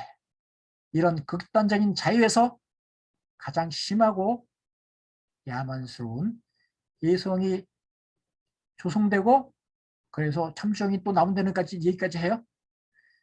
극단적인 자유가 넘치다 보면 거기서 참주정으로 들어선대요. 이 참주정은 독재, 독재가 들어선다는 거예요. 이 얘기를 최근에 트럼프를 보면서 많은 사람들이 이야, 플라톤이 말은 참주정이 들어섰다 이렇게 얘기하기도 했어요. 그러니까 극단적인 민주주의에서 이제 모든 사람들이 대중들한테 아부하는 세상이에요. 아부해요. 아부해요. 그래서 미네 같은 데서 그 통치자들도 대중들에게 아부하고 그래. 다 모두 아부하고 그런 판국이 돼요. 그래서 대중들이 환심을 사려고 또 대중들한테 대중들을 선동하고 막 그런 일들 하고, 그리고 대중 선동가들이 좌우하고 이런 모습으로 가고, 그러다 보면 대중 선동가들이 독재자로 들어서게 된다는 식까지도 얘기하네요. 자, 우리는 참정 얘기까지는 안 들어가요. 네, 그 정도까지 얘기합니다. 그리고 첫 번째는 일단 자유가 넘친다는 걸 얘기했잖아요. 두 번째는 전문성이 고려되지 않는 나라가 심각한 문제라는 거예요. 전문성이 고려되지 않는다. 자유가 얼마나 넘치면 짐승에까지 그 자유가 넘친다는 얘기했고, 전문성이 고려되지 않는다. 이 나라에서는 어려서부터 훌륭한 놀이를 하며 이와 같은 모든 곳에 종사하지 않는 한 결코 훌륭한 사람이 될 수 없다는 걸 정시하고, 어떤 사람이 어떤 종류의 일에 종사하다가 정치 활동을 하려는지 전혀 개의치 않고, 그가 대중에 대해서 호의를 갖고 있다고 말하기만 하면 그 사람을 떠받들지 않는다. 정치가의 조건 다른 거 없어요. 대중을 떠받들 자세만 가지면 돼. 대중의 호의를 표할 수 있으면 돼. 이런 요소만 있다면 되는 거죠. 다른 소신 같은 거 필요 없어요. 필요 없어요. 일단 돌아가면서 관직에 오르기도 하고, 돌아가면서 관직에 오르지 않는 유일한 선출직 같은 형태는 뭐냐면 장군들 선출할 때는 투표에서 뽑았어요. 장군들만은 투표에서 뽑았는데 장군이 큰 영향력을 가졌다고 해요. 장군들 뽑았는데, 장군이든 선출직으로 되는 사람이든 대중들에게 아부할 수 있는 자세만 딱 가지고 있으면 돼요. 그게 관직에 오를 수 있는 조건이에요. 그렇게 얘기하는군요. 뭐 전문직 그런 건 필요 없어요. 이런 측면을, 이런 전문성을 고려하지 않는 나라, 이런 민중의 문제점을 잘 보여주는 게 6권에서 나오는 선박의 비유라는 겁니다. 선박의 비유. 그래서 제가 6권까지도 말씀드렸던 거예요. 8권에서는 요와 관련된 전문성과 관련된 얘기를 안 해요, 별로. 아마도 6권에서 했었기 때문에 그랬을 수도 있어요. 그 6권에 나오는 선박의 비유 이미 여러분이 보셨을 테니까 이거 긴 얘기 보진 않겠고요. 그리고 핵심 내용을 요약해보죠. 요약해보면 뭐냐면, 덩치나 힘에 있어서는 선원들보다 우월하지만 약간 귀가 멀고 근시인데다가 항해나 조타에 관해서는 아는 바가 없어요. 네. 선주가 그래, 선주.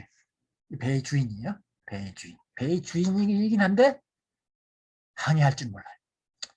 여기에 많은 선원들이 있어요. 선원들 중엔 조타술에 대해서 알지도 못하면서도 서로 자기가 키 조종을 맡겠다고 선원들이 다퉈요. 그리고 선주를 에워싸고 각기 자신에게 키를 맡겨달라고 요구해요. 내가 키잡이가 될 테니까. 여기서 키잡이가 된다는 건 선장이 된다는 걸 함축해요. 내가 선장이 될 거야. 내가 선장이 될 거야. 서로 다투는 거야. 나에게 정권을 넘겨줘 하고 선주한테 아부하거나 을러대고 하면서, 선주를 설득하는데 실패한 사람은 선주를 설득한 사람을 죽여버리거나 배 밖으로 던져버리거나 한다. 이 선원들 중에서 선주를 막 설득하는 사람이 있으면 그 사람을 제거한다는 걸 얘기죠. 그러니까 선원들 간에 치열한 권력 다툼이 있는 거예요. 점잖은 선주를 최면술이나 술 취함 또는 그 밖에 다른 것으로서 옴짝달싹 못하게 한 다음 배 안에 있는 것들을 이용해서 배를 지휘함. 네. 자신들이 지휘할 수 있도록 도와주는 데 능숙한 사람을 항해술에 능하며 조타술에 능한 사람, 그리고 배와 관련된 것들을 아는 사람이라고 부르며 칭찬하지만 그렇지 못한 사람은 쓸모없는 사람으로 비난함. 이런 일들이 배에서 일어나고 있다면 정작 조타술에 능한 사람은 이런 상태에 있는 배를 탄 선원들한테서 영락없는 천재 관측자나 수다꾼으로, 그리고 자신들에게는 쓸모없는 사람으로 불릴 것이라 생각하지 않느냐 하고 소크라테스는 묻죠. 어떻습니까? 그렇게 되겠죠. 그리고 이 배가 제대로 항해를 할 수 있겠습니까? 못할 테죠. 근데 바로 민주주의 상황이 바로 이것과 다르지 않다라는 것이 플라톤의 생각입니다. 여기서 선주에 해당되는 게 누구예요? 선주가 누구예요? 민중이죠. 민중이 바로 선주에 해당돼요. 선장, 민중은 덩치가 커요. 힘에 있어서 힘도 세요. 우월하지만 귀가 안 먹고 항해할 줄도 모르고 그래. 국가가 어떻게 운영되어야 되는지도 모르고 그래. 그래요? 근데 많은 선원들은 정치가들이죠. 당태 민중선동가들이 선주를 자기 편으로 만들려고 그래. 민중을 자기 편으로 만들려고 그러죠. 그래야 정권을 가질 수 있으니까. 그래서 민중들에게 아부하고 최면제나 술 취함 같은 현상을 일으켜요. 현란한 연설로, 대중연설로 해요. 혹은 연설술로 안 되면 겁도 주기도 하고 막 그래요. 그러면서 자기 편을 만들려고 해요. 그리고 진짜 정치는 어떤 것이다 알고 제대로 정치할 수 있는 사람들을 다 정적으로 몰아쳐요. 제거하려고 해요. 이런 판국이 벌어진다면 결국 배를 항해할 줄 모르는 사람들이 배를 맡아서 운행을 한다면 그 배가 제대로 갈 수 있겠느냐. 마찬가지로 국가를 어떻게 잘 통치할 줄을 모르고 그냥 정권만을 지려고 혈안이 된 사람들, 이런 사람들이 정권을 잡게 된다면 정치가 제대로 되겠느냐 하고 플라톤은 묻고 있는 거예요. 그러니까 이들은 아무런 전문적인 지식 없이 그냥 대중들에게 아부하는 능력 하나로 통치가자가 되려는 사람들. 이걸로는 안 된다는 거죠. 배에 담긴 뜻은 제가 지금 말씀드린 걸로 대신이 될 것 같아요. 결국 민주정체는 진짜 통치수를 가진 사람을 쓸모없는 사람으로 만들고 중후정치가 되고 만다고 비판을 하는 겁니다. 그래서 이건 권력도 되고 민주정체로. 예, 뭐 잠깐 쉬었다가 할까요? 시간은 예, 10분 정도 쉬었다가 이어서 하도록 하겠습니다. 네. 네. 그러면 55분에 다시 하겠습니다. 네.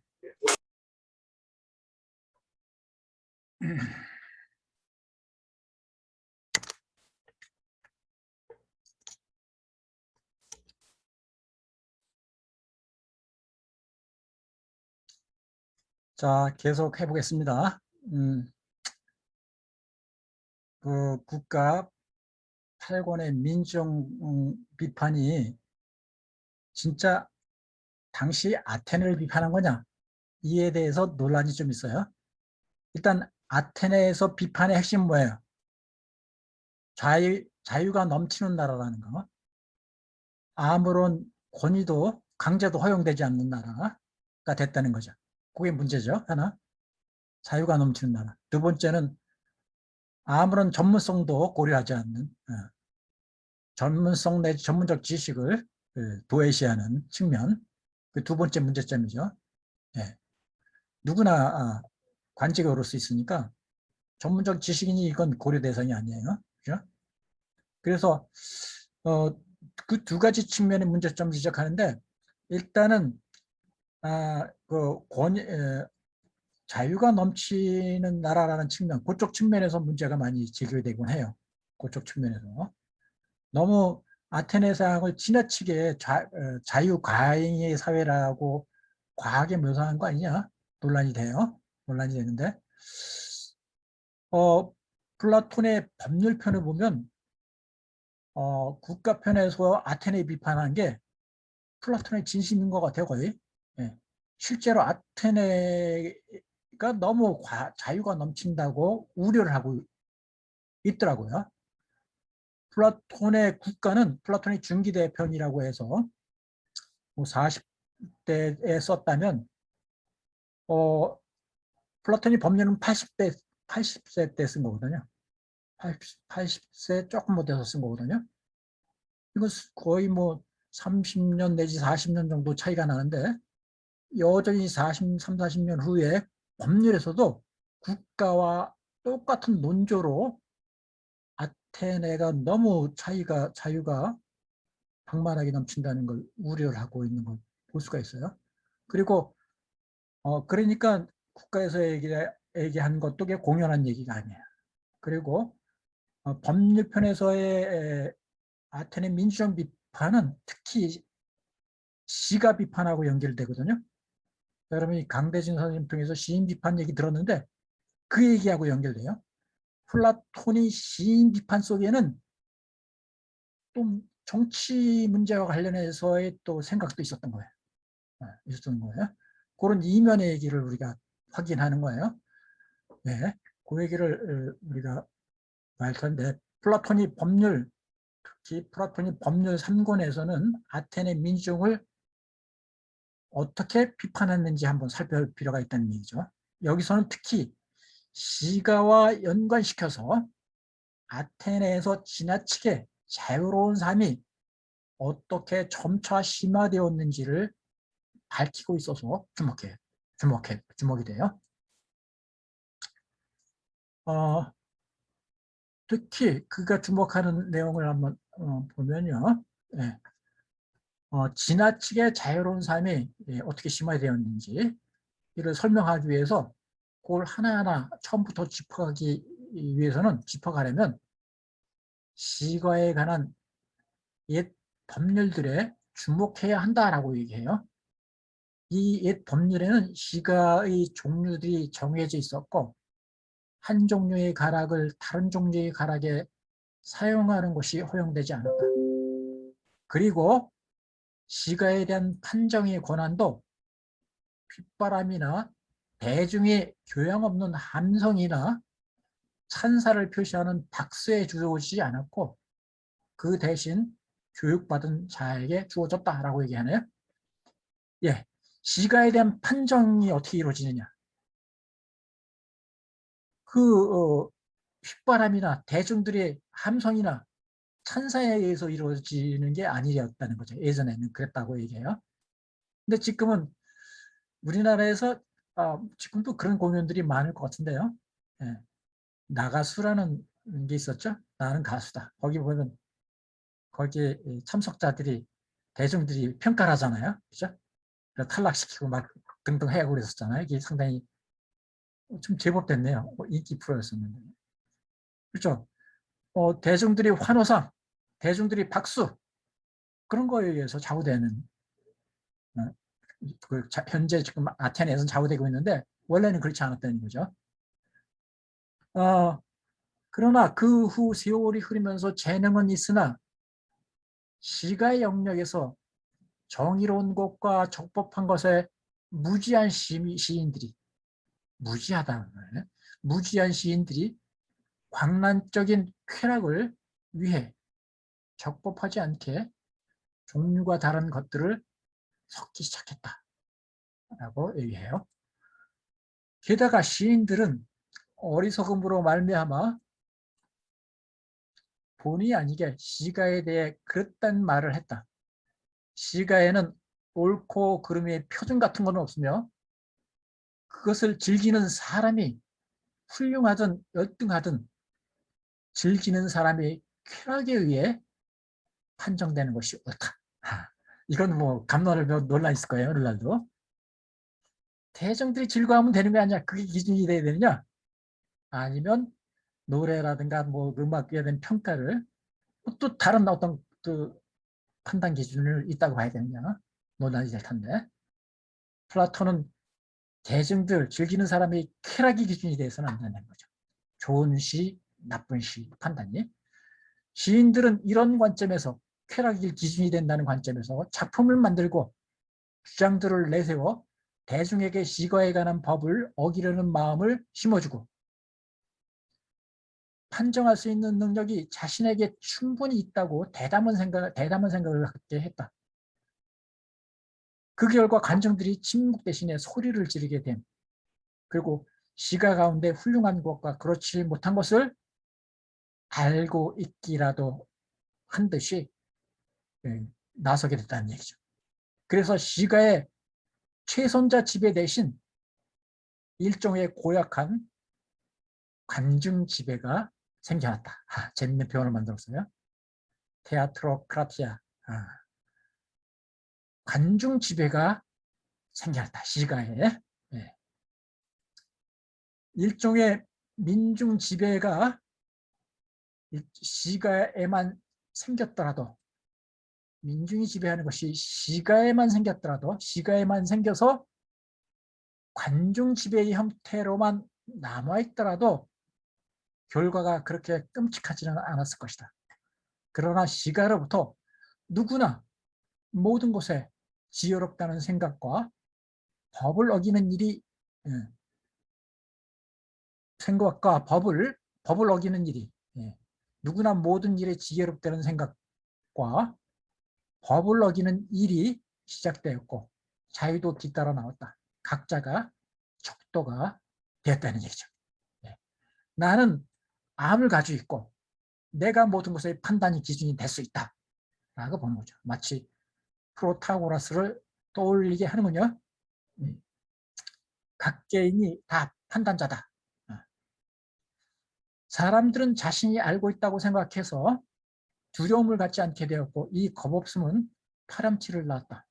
지나친 대담함으로 더 훌륭한 사람의 견해를 두려워하지 않는 것. 이것은 고약한 파렴치와 거의 맞먹는 것으로서 지나치게 주제넘은 일종의 자유에서 비롯된 것이다. 더 훌륭한 사람은 그런 것도 없어요. 내가 곧 기준이고 내가 훌륭한 사람이고 내가 뭐가 훌륭한지 훌륭하지 못한 것을 평가할 수 있고 그렇다고 대중들이 각자가 그렇게 생각하게 됐다는 거죠. 어디에서 비롯돼서 시에 대한 평가는 나의 감정에 달려있다. 내가 어떻게 느끼느냐에 달려있다. 내가 모든 시라든가 음악의 평가자가 될 수 있다. 나는 건 평가할 수 있는 능력과 암을 가지고 있다. 라는 자부심이 정치 영역까지도 미치고 확대되고 사회까지 미쳐서 더 훌륭한 자의 말 그런 건 안중에도 없어요. 그런 건 없어요. 더 훌륭한 자, 더 못한 자도 없어요. 이 자유에서 통치자들에 대한 자들에게 복종하려 하지 않는 자유가 생길 것이다.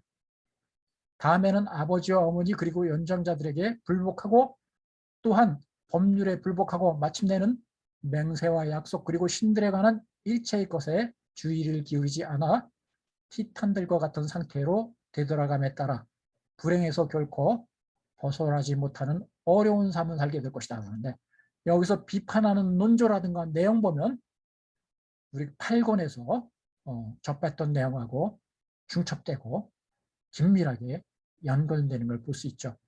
아버지, 어머니 얘기, 뭐 국가의 통제력도 상실됐다는 얘기 등등 다 그래요. 그래서 근데 이게 바로 시가에서 비롯됐다고 비판을 하는군요.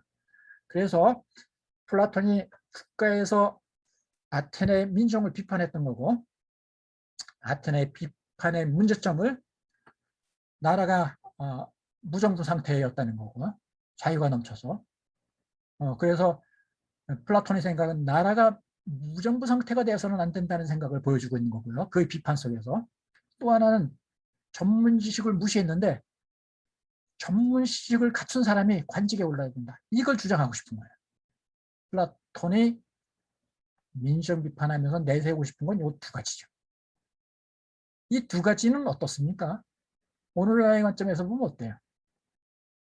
오늘날의 관점에서도 한민적인 지적이 되지 않을까요? 우선 현대의 민주사회에서도 공권력이 무력해지고 나라가 무정부 상태에 놓이는 일을 용납하지는 않잖아요. 그렇죠? 우리 무정부주의로 선호하지 않잖아요. 따라서 만일 아테네 민중이 무정부주의적인 경향을 보였다면 플라톤의 비판은 적절한 것이 아니냐, 그렇게 생각할 수 있다는 거죠. 그렇죠? 오늘날에도 무정부주의 상태를 옹호하지는 않을 테니까.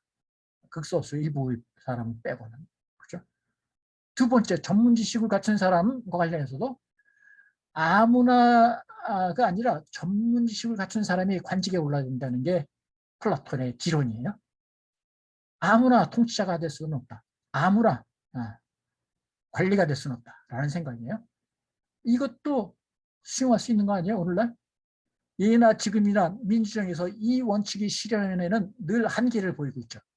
고대 아테네에서 공직자 선출 방식이나 방식, 즉 추천제도 그렇고 민회에서의 직접 선거 과정에서도 그렇고 전문 지식을 갖춘 사람을 제대로 뽑는 데는 한계가 있었다고 플라톤은 보는 거예요.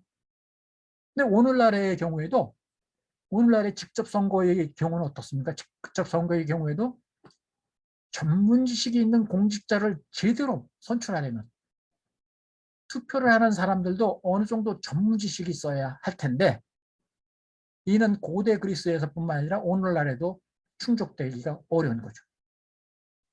사실 오늘날은 전문 지식 이런 게 아는 건 안중에도 없고, 개인의 이해관계라든가 지역이라든가 등등 다른 감정에 의해서, 또 편가름, 에 의해서 뽑고 그렇잖아요. 상당히 문제가 많아요, 사실. 그러니까 플라톤의 이런 비판은 오늘날에도 유효한 비판이라고 인정될 수 있는 측면이 있다는 겁니다. 그래서 그러면 그렇게 따지고 보면 플라톤의 비판은 오늘날 우리가 향유하는 민주주의 비판하고는 좀 다를 수가 있어요. 오늘날 우리가 향유하고 있는 민주주의에도 플라톤이 비판할 요소는 있지만 일단 기본적으로는 성격상 아테네 플라톤이 비판한 건 무정부 상태를 초래할 정도로 자유가 넘치는 것, 그리고 전문성을 무시하는 것, 그 측면에서 아테네 민주주의를 비판한 거예요. 그래서 오늘날의 민주주의를 전부 그렇게 비판 대상으로 보는 건 달 수가 있어요. 만일 오늘날의 민주주의가 그 두 측면을 극복하고 있다면 플라톤은 오늘날 우리 민주주의를 비판할 이유는 없게 돼요. 일단 그 두 측면에 대한 비판이 오늘날에도 어느 정도 공감이 되는 측면이 있지 않겠느냐를 제 생각에는 뭐 그렇게 판단이 돼요. 예, 그리고 더 나아가서, 그런데 플라톤은 여전히 전체주의자 아니냐 하는 비판을 해볼 수 있어요. 플라톤은 국가에서 아름다운 나라를 실현하고자 하는데요. 아름다운 나라 내지 좋은 나라를 실현하고자 해요. 근데 플라톤이 실현하고자 하는 나라는 전체주의적이지 않느냐, 그런 측면에서 반민주적이지 않느냐 하고 여전히 반문할 수 있다는 거죠. 그 이상 국가가 전체주의적이라는 점은 부인할 수 없어요. 문제는 어떤 성격이 전체주의인가, 어떤 성격이 전체주의인가가 문제예요. 단지 그의 사상이 전체주의적이라는 이유로 그의 사상에 심각한 문제가 있는 것처럼 생각하는 건 적절치 않아요. 그러면 플라톤의 생각한 전체주의는 어떤 성격일까? 아리스토텔레스의 정치학에서 전체는 부분보다 우선하며 따라서 국가가 개인보다 우선한다고 얘기해요. 예를 들면 신체 전체가 파괴되면 그것의 부분인 손이나 발은 존재 의미를 상실하기 때문이다 라고 얘기해요. 이건 일단 신체의 경우는 그렇죠. 신체의 경우 그렇듯이 사회도 그렇지 않느냐. 아울러 각자는 전체로부터 분리되어서는 자족적일 수도 없다. 라고 얘기해요. 그래서 전체와 부분을 놓고 보면 부분보다는 전체를 우선시하는 건 틀림없어요. 그런 의미에서는 전체주의예요. 플라톤도 아리스토텔레스도 기본적으로는 이런 생각을 가지고 있어서 전체주의자라고 할 수 있어요. 근데 이런 관점을 갖는다는 의미에서 전체주의자라고 한다면 맥킨타이어도 우리가 정의란 무엇인가의 저자로 주목하고 있는 마이클 샌델도 전체주의자예요. 맥킨타이어, 마이클 샌델 공동체주의자라고 하거든요. 이들은 공동체를 중시해요. 개인에 앞서서 공동체를 우선시하는 측면이 있어요. 그래서 이들도 전체주의자예요. 그런 식으로 말하면 우리는 마이클 샌델을 공동체주의자라고 해서 또 그런 의미에서 전체주의자라고 해서 뭐 나치즘, 파시즘의 선봉자들처럼 비난하지는 않잖아요. 자, 이 전체주의대 그게 어떤 형태의 전체주의자가 중요하다는 거죠. 우리가 정치적인 측면에서 전체주의자라는 말로 현대의 파시즘이나 나치즘과 같이 개인의 권리와 이익을 도외시하고 국가의 이익이나 권위만을 절대시하는 전체주의를 지칭하고자 한다면 플라톤이 과연 이런 성격의 전체주의자라 할 수 있는지는 더 생각해 봐야 해요. 일단 플라톤은 하나의 나라를 실현하고자 해요. 플라톤은 하나의 나라. 금권 정치는 그 두 개의 나라라고 하는데 가난한 자와 부자의 나라라고 하는데 근데 그런 나라를 거부해요. 하나의 나라를 지향해요. 플라톤은 하나의 나라를 지향하고 이 하나의 나라는 시민들이 권리나 이익과 관계없이 나라의 전체의 이익이나 통일성을 중시하는 전체주의적인 나라가 아니냐 하고 비판해 볼 수는 있지 몰라요. 비판할지 몰라요. 근데 제가 오늘 강의 초반에 말씀드렸죠. 플라톤의 국가론은 개인과 관련된 단 문제의 해결을 위한 것이었어요. 어떤 거? 어떤 사람이 행복한 삶인가? 정의로운 사람이 더 행복한가? 부정의한 사람이 더 행복한가? 이런 문제를 해결하고자 싶은 거예요. 만일 정의로운 사람이 행복하다면 우리가 행복해지기 위해서는 정의로운 사람이 돼야 돼요. 그렇죠? 그래서 플라톤은 사실 어떤 사람이 행복한 거지? 정의로운 사람이 더 행복한가? 아닌가? 이런 문제를 해결하고자 하는 거예요. 플라톤은. 그래서 개인이 어떤 삶을 살아야 되는지 그걸 알고 싶은 거예요. 개인의 행복에 지금 관심을 두고 출발한 거예요. 개인의 행복을 관심을 두고 국가의 이익을 생각하고 논의를 전게 아니라 개인의 행복은 어디에 있는 거지? 정의로워지면 행복할까? 여기 관심이 있다는 거 출발점이. 이런 관점에서 보면 파시즘이나 나치즘 같은 거하고는 아주 다르다는 거죠. 네. 개인의 행복은 어떻게 돼도 좋다는 사상과는 거리가 멀다는 거죠.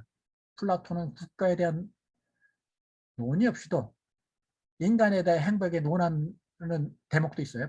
고르기아스라는 작품과 필레보스에서는 국가 얘기 없이 인간의 행복에 대해서 논해요. 잘못 이해한 사람들은 플라톤은 국가를 우선시하는 뭐 파시즘 그런 것과 비슷한 전체주의자라고 보는 사람들은 국가가 꼭 앞세워줘야지 행복에 대한 논의가 될 거예요. 그런 관점에서는. 근데 플라톤은 국가라는 걸 아예 제껴놓고 행복에 대해서 논하게 돼요. 고르기아스와 필레보스 같은 데서 그래요. 그리고 두 번째, 플라톤의 아름다운 나라는 정치 권력을 소수 집단인 철학자들만 소유한다는 점에서 현대 전체주의 국가의 특성을 갖고 있지 않은가 하고 반문할 수도 있어요. 철학자 통치론을 내세우기 때문에. 자, 오늘 우리가 주제가 민주주의 쪽에 있다 보니까 그 통치법, 철학자 통치론 이런 것들에 대해서 별도로 얘기를 드리지 못했어요. 근데 많이 알려진 거니까 그냥 넘어가도록 하겠습니다. 근데 이런 반문에 대해서 플라톤의 아름다운 나라에서는 누가 나라를 다스려야 하는지를 두고 다스리는 자들과 다스리는 자들 사이에 의견 일치, 즉 합의를 보아야 한다는 것을 강조해요. 이 점을 중시해요. 합의가 이루어져야 된다. 국가 전체에 절제가 있어야 된다는데 그 절제가 바로 이 합의다, 뭐 합의이다, 의견이 있다 이런 식으로 얘기하는데 절제 개념과 연결시키는데 이 점에서 아름다운 나라는 현실의 전체주의 국가와는 근본적으로 다르다는 거죠. 지배자들과의 합의를 견제하는 나라예요. 그리고 아름다운 나라는 통치자의 야욕을 채우기 위한 나라가 아니냐 하고 혹시 통치자의 야욕을 채우는 거 아니야 하고 염려할지도 모르겠는데요. 아름다운 나라의 철인 통치자들은 권력욕에 사로잡혀 통치권을 추구하는 사람들이 아닙니다. 자신보다 못한 자의 지배를 받는 일종의 벌을 피하기 위해 마지못해서 통치자가 된 사람들이에요. 이 사람들 정치꾼이 아니에요. 정치가 통치자가 되기 위해서 혈안이 되는 사람은 아니에요. 마지못해서 통치하는 사람들이에요. 아주 역설적이면. 자신의 이익이 아닌 시민이 오직 자기 욕심은 없어요. 통치를 통해서. 통치 자체를 싫어하는 사람이니까. 이건 자기 이익이 아니라 시민의 이익만 돌보며 이 철학자 통치자는 사유재산은 물론이고 개인 가정도 가져서는 안 된다고 플라톤은 못 박아요. 왜? 사유재산과 가정을 허용하면 권력을 남용한 여지가 많아지니까. 사심을 부릴 수가 있으니까. 탐욕을 부릴 수 있으니까. 따라서 플라톤이 그려본 나라에서는 통치자에게 너무 가혹한 것으로 보이기조차 해요. 이는 통치자의 행복보다는 시민 전체의 최대의 행복을 추구하기 때문에 그래. 그리고 근데 네 번째 하나 제가 책에서는 안 쓴 거예요. 아픈 거 하나 있어요. 그러면 우상학적 논의는 어떻게 이해해야 되냐. 이게 아픈 구석이에요. 플라톤의 국가편에 많이 비판되는 거예요. 플라톤이 여기서 아이가 태어났는데 아이가 장애가 있다든가 그러면은 예전에 스파르타에서 아이들을 버렸다는 거 아니에요. 낭떠러뜨려서 떨어뜨려 버린다든가 그랬다는 거 아니에요. 죽였다는 거 아니에요. 그런 식의 얘기를 하고 있어요. 이건 너무 심각한 거 아니냐 하고 흥분하는 사람이 많아요.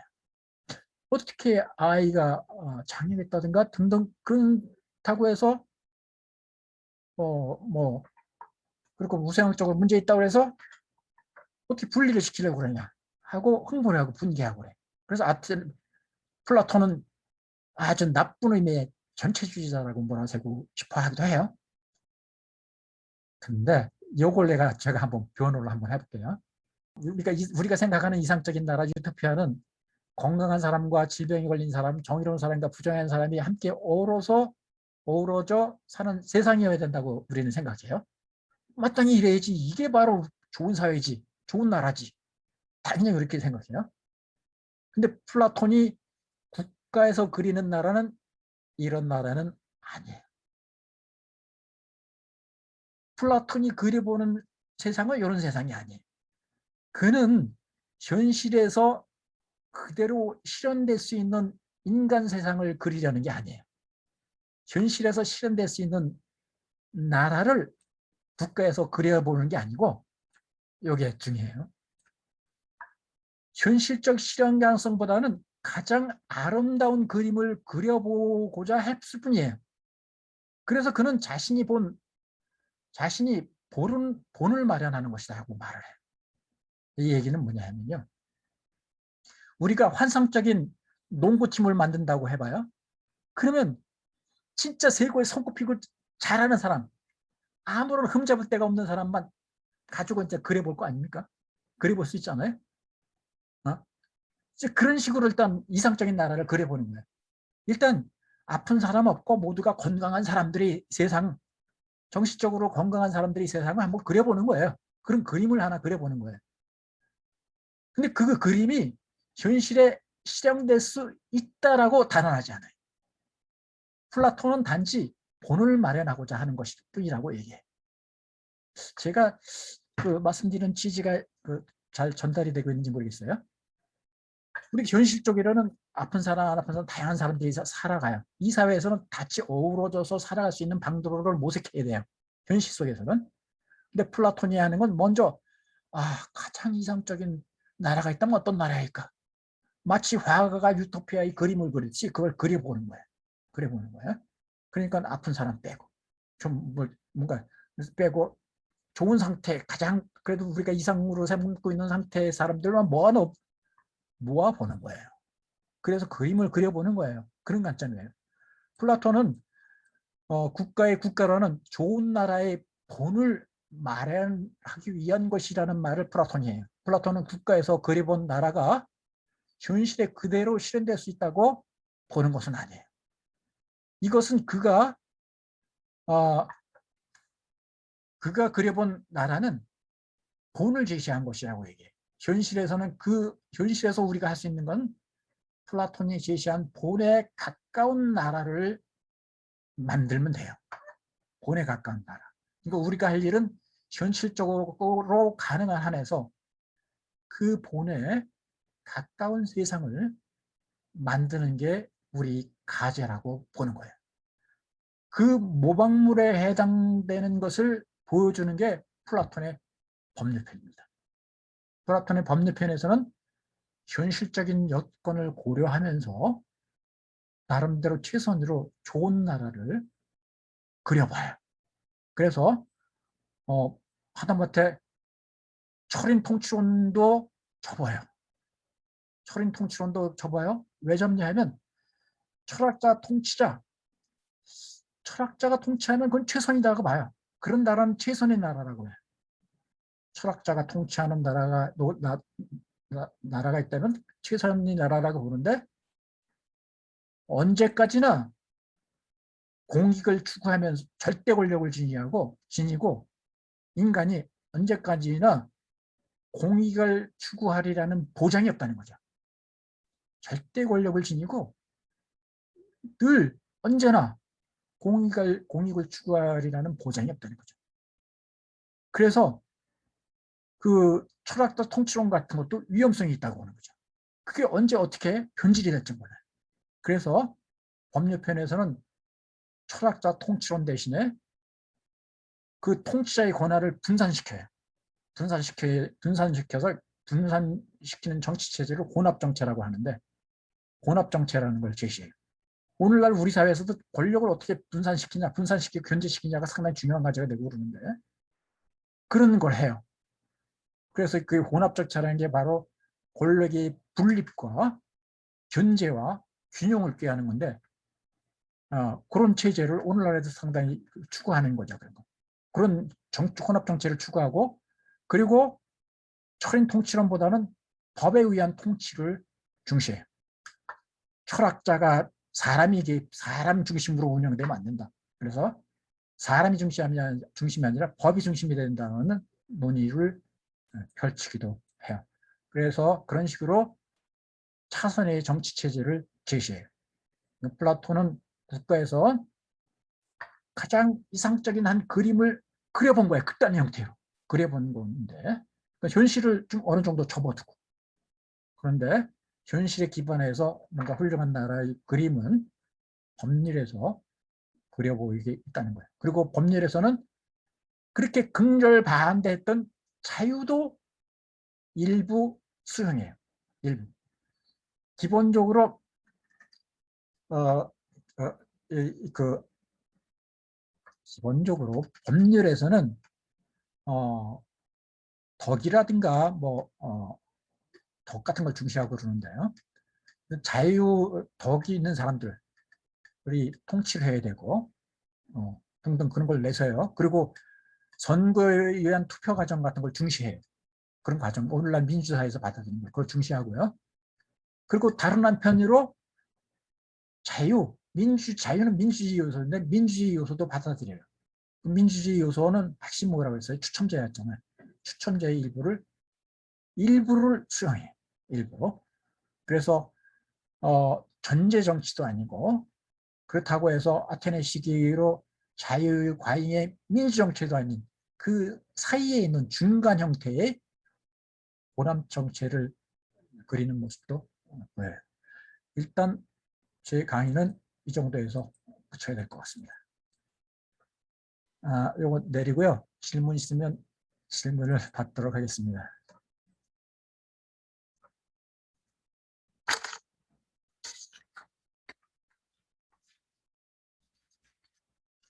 제가 좀, 그 1시간 20분으로 애초에 잡혀 있었는데요. 그 소장님이 조금 더 하셔도 된다고 말씀을 하신 걸로 내가 이해해서 조금 더 시간을 잡았습니다. 강의를 그래서 진행했습니다. 질문 하시고 싶은 거 있으면 자유롭게 질문을 하시면 좋겠습니다.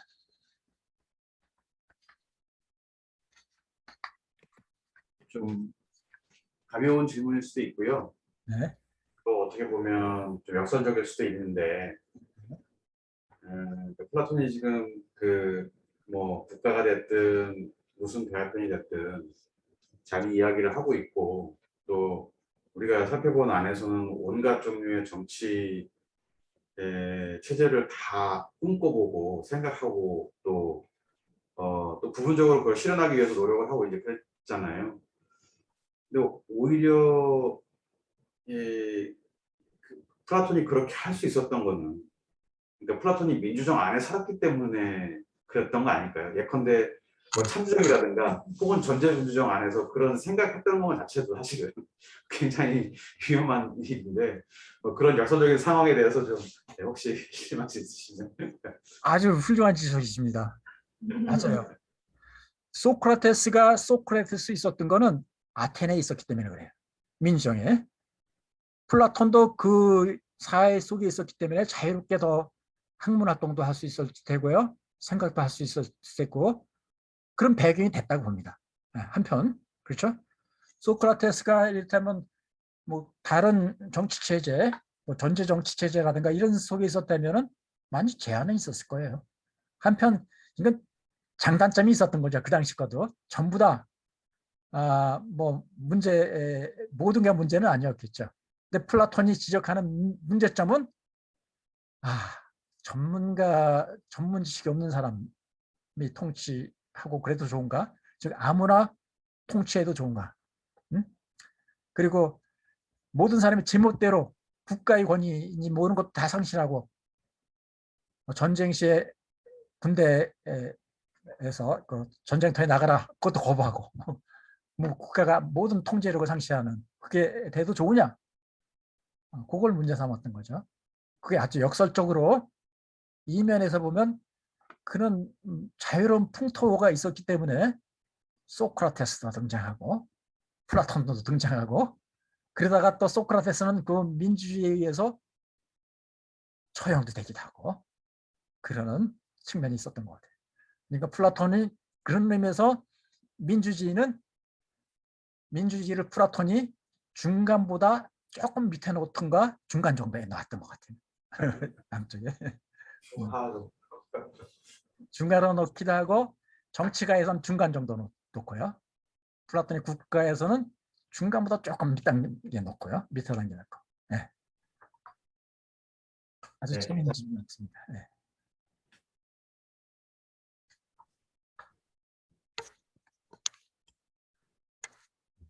지금 네.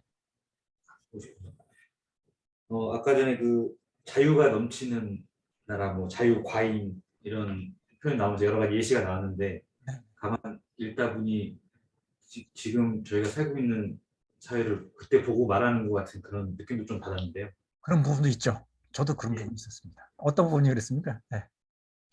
뭐 동물 얘기도 나오고요. 동물 어떤 권위라는 거 이런 기대하진 않습니다만 대하는 자세가 어떤 예. 사실 솔직히 있고요. 좀 조심스러운 얘기. 그래서 제가 궁금한 점은 어쨌든 이 자유가 과잉되고 하여튼 권위도 다 이제 무너진 이 상황에서 다음 단계 좀 더 바람직한 뭐 체제라든지 시스템이 있다면은 쉽게 해서 뭘 해서 어떻게 이행해야 하는가. 예.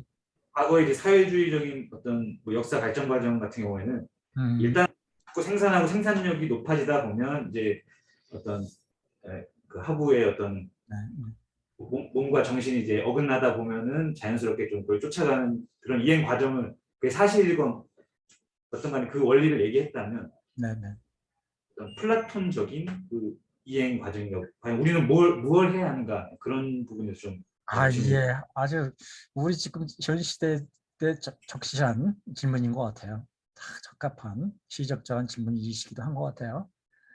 일단은 지금 우리가 자유도 넘치지만 플라톤이 비판한 아테네 정도의 자유과잉은 아니죠, 그죠? 지금 모든 공권력이 상실한 정도의 자유가 과잉을 비판했던 것 같아요. 그 정도는 아니라 다행이죠. 우리 기본은 유지하잖아요. 기본은 유지하잖아요. 근데 기본은 유지하는데 자유의 가치에 대해서 어떻게 봐야 되느냐가 논란이 계속되죠. 근데 이 자유의 문제에 관해서 자유와 권리를 어떻게 보장해야 되냐 이 문제에 관해서 지금 우리가 코로나 시국에 그 문제도 심각한 문제가 되잖아요. 서양에서 하다못해 마스크 착용을 거부하는 사람들도 있고 그렇잖아요. 근데 어떻게 보면 자유주의 원리에 따르면 자유주의자들이 내세운 그간의 철학자들이라든가 등등 사상가들이 내세운 바에 따르면 마스크 같은 것도 써야 될 거예요. 왜? 자유주의적인 입장에서만 보더라도. 그렇다면 그 미래 자유론 같은 데서 보면 우리는 자유는 남에게 해를 주지 않는 한에서 허용될 수 있는 거 아니에요? 근데 마스크를 착용하지 않을 경우에 그 해가 나 자신에게만 미친다면은 마스크 착용하지 않아도 뭐 그걸 규제하고 그럴 이유가 없어요. 그렇죠? 근데 마스크 착용하지 않으면 남에게 해를 줄 수가 있다는 거죠. 그럴 경우에는 자유주의자의 입장에서도 자유를 유보하는 게 온당하다고 생각해요. 어? 근데 하여튼 근데 그 한 단계 더 나가서 요즘 공동체주의라는 게 있어요. 바로 마이클 샌델이 취하는 입장이 바로 공동체주의 입장이죠. 개인과 공동체에서 개인은 철저하게 공동체의 이론이라는 걸 주목해요. 공동체의 이론이다. 나는 공동체에 분리될 수 없다는 거죠. 그래서 공동체를 중시해야 된다라고 보고 우리가 코로나에 잘 대처하는 것을 보고 마이클 샌델 같은 사람들은 그는 한국의 공동체주의적인 의식이 아주 잘 보존되고 있다. 그래서 높이 평가해요. 높이 평가하고 있는데 아마 우리가 자유의 과잉을 우려하고 그런다면 우리가 지금 코로나에 대처하듯이 그렇게 남을 배려하면서 그리고 서로를 배려하면서 나아가는 요 기조를 잘 유지한다면 우리가 건전한 자유를 실현하면서 진전해 나갈 수 있을 것 같아요. 이게 지금 세계적인 모델이 되고 있는 거 아니에요? 상당히 어떻게 우리가 선진국의 일원이다라고 딱 공인돼 버렸잖아요. 올해 공인이 됐는데 이게 마침 코로나로 딱 우리가 세계적으로 위상을 떨치면서 이게 또 경제적으로도 선진국이라고 딱 인정을 받고 이런 과정을 거쳤는데 우리 사회는 이제 남들은 어떻게 가고 있지 하고 눈치 보고 따라가는 게 아니라 많은 경우에 우리가 이렇게 하면 어떨까 저렇게 하면 어떨까 모색하면서 나가야 될 것, 치고 나가야 될 것 같아요. 근데 우리가 코로나에 대처하는 그런 모델을 잘 유지해 나가면 우리가 조금 뭐 우려하지 않아도 되지 않을까 싶은 생각도 듭니다. 이어서 조금만 더 질문 예, 드리면 그 어떤 이 배려하는 마음이랄까 우리의 어떤 이런 시스템의 약간 성정 같은 거라고 저는 네, 생각하는데요. 네, 이걸 이제 저는 이제 이게 과연 우리가 좀 전에 약간 싫어했던 유교적 그 흔적들이 네, 네, 다 좋게 이렇게 사용되는 것인가? 네, 네, 혹은 네, 그걸 기르기 위해서 어느 나라는 되고 어느 나라는 안 된다고 한다면 네, 네, 이제 다시 교육으로 가야 되는가? 뭐 하여튼 뭐 이런 생각들이 좀 드는데 어쨌든 그 좋은 점이 있다면 네, 그 좋은 점을 더 잘하기 위해서 뭔가를 해야 된다고 생각은 드는데요. 네, 네. 선생님 뭐 어느 차원에서 노력을 가야 되는가 교육일 겁니다. 교육일 텐데요. 그것도 상당히 중요한 그 논의거리가 된 주제인데요. 중요한 문제입니다. 일단은 제가 이렇게 판단을 보면서 우리 한국 사회가 이렇게 민도가 높고 시민 의식이 높고 어떻게 코로나에 이렇게 잘 대처할 수 있지? 그런 역량이 어떻게 생기지?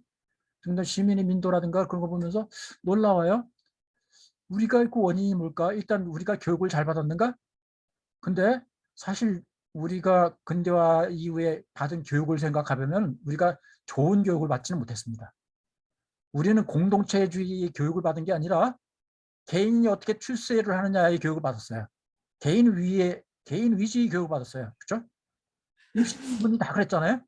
그런 교육을 받았는데, 그래서 그런 입시 위주의 교육에 의해서 그것에 아주 그런 걸 대표적으로 잘 보여주는 한 사례가요. 그 결과가 의사들이 파업이라고 생각해요.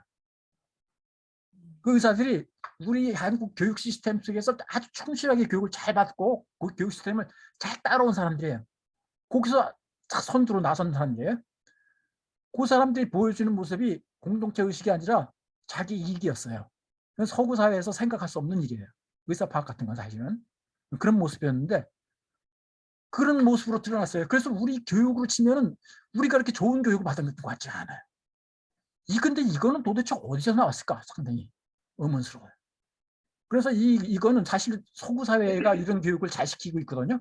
이거 공동체 의식 교육을 잘 시키고 있어요. 독일인이 등등 하고 있는데, 그래서 이거는 결국 뭐 유교라든가 우리 전통 뭐 어려움에 봉착해서 일치 단결하고 뭐 대항하고 이런 과정 속에서 우리를 여러 침탈도 당하고 이런 과정 속에서 똘똘 묻히고 이런 배경도 있겠고요. 그래서 연구 과제죠. 연구 과제. 근데 영태 이걸 우리가 잘 갖추고 있고요. 우리가 잘 이걸 유지하려면 이게 언제까지나 이런 기조가 잘 유지되리라는 보장이 없잖아요. 우리가 교육이 그렇지 않으니까.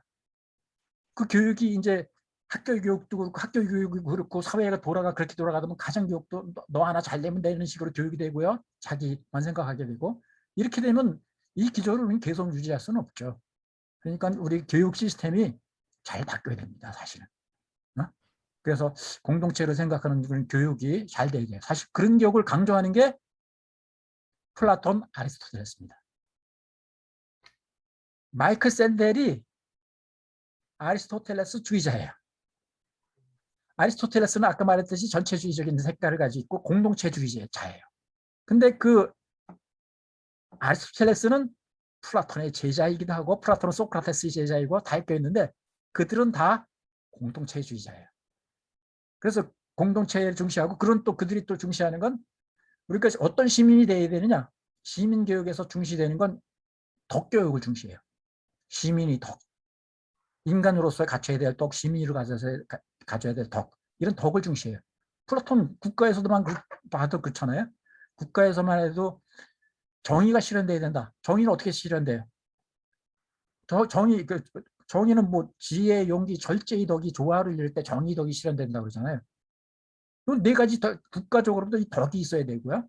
개인적으로도 영혼이 세 부분으로 이루어졌잖아요. 개인적으로 행복해지려면 덕을 갖춰야 돼요. 그죠? 덕을 갖춰야 돼요. 그래야 행복해진다고 하는 거잖아요. 그 국가가 할 일은 뭐냐면 이 플라톤, 아리스토텔레스 입장에서는 보면 국가가 할 일은 시민들을 가나가나 훌륭하게 만드는 일을 해줘야 돼요. 시민들을 훌륭하게 만들려면 덕을 갖추게 해줘야 돼요. 시민들이 덕 있게 하려면 덕 있게 한다는 건 무엇을 뜻하냐면 시민들을 행복하게 한다는 것 뜻해요. 아리스토텔레스는 행복은 덕에 따른 영혼의 활동이라고 말하거든요. 덕이 있어야 돼. 그래서 덕을 갖춰야 된다. 국가가 할 일은 시민들을 행복하게 만드는 일, 즉 덕 있게 만드는 일을 해야 된다. 이거거든요. 국가가 또 나름대로 시민을 덕 있게 하는 일에 신경을 써야 되겠고 또 교육도 좀 시스템에 좀 정비가 필요하다고 생각합니다.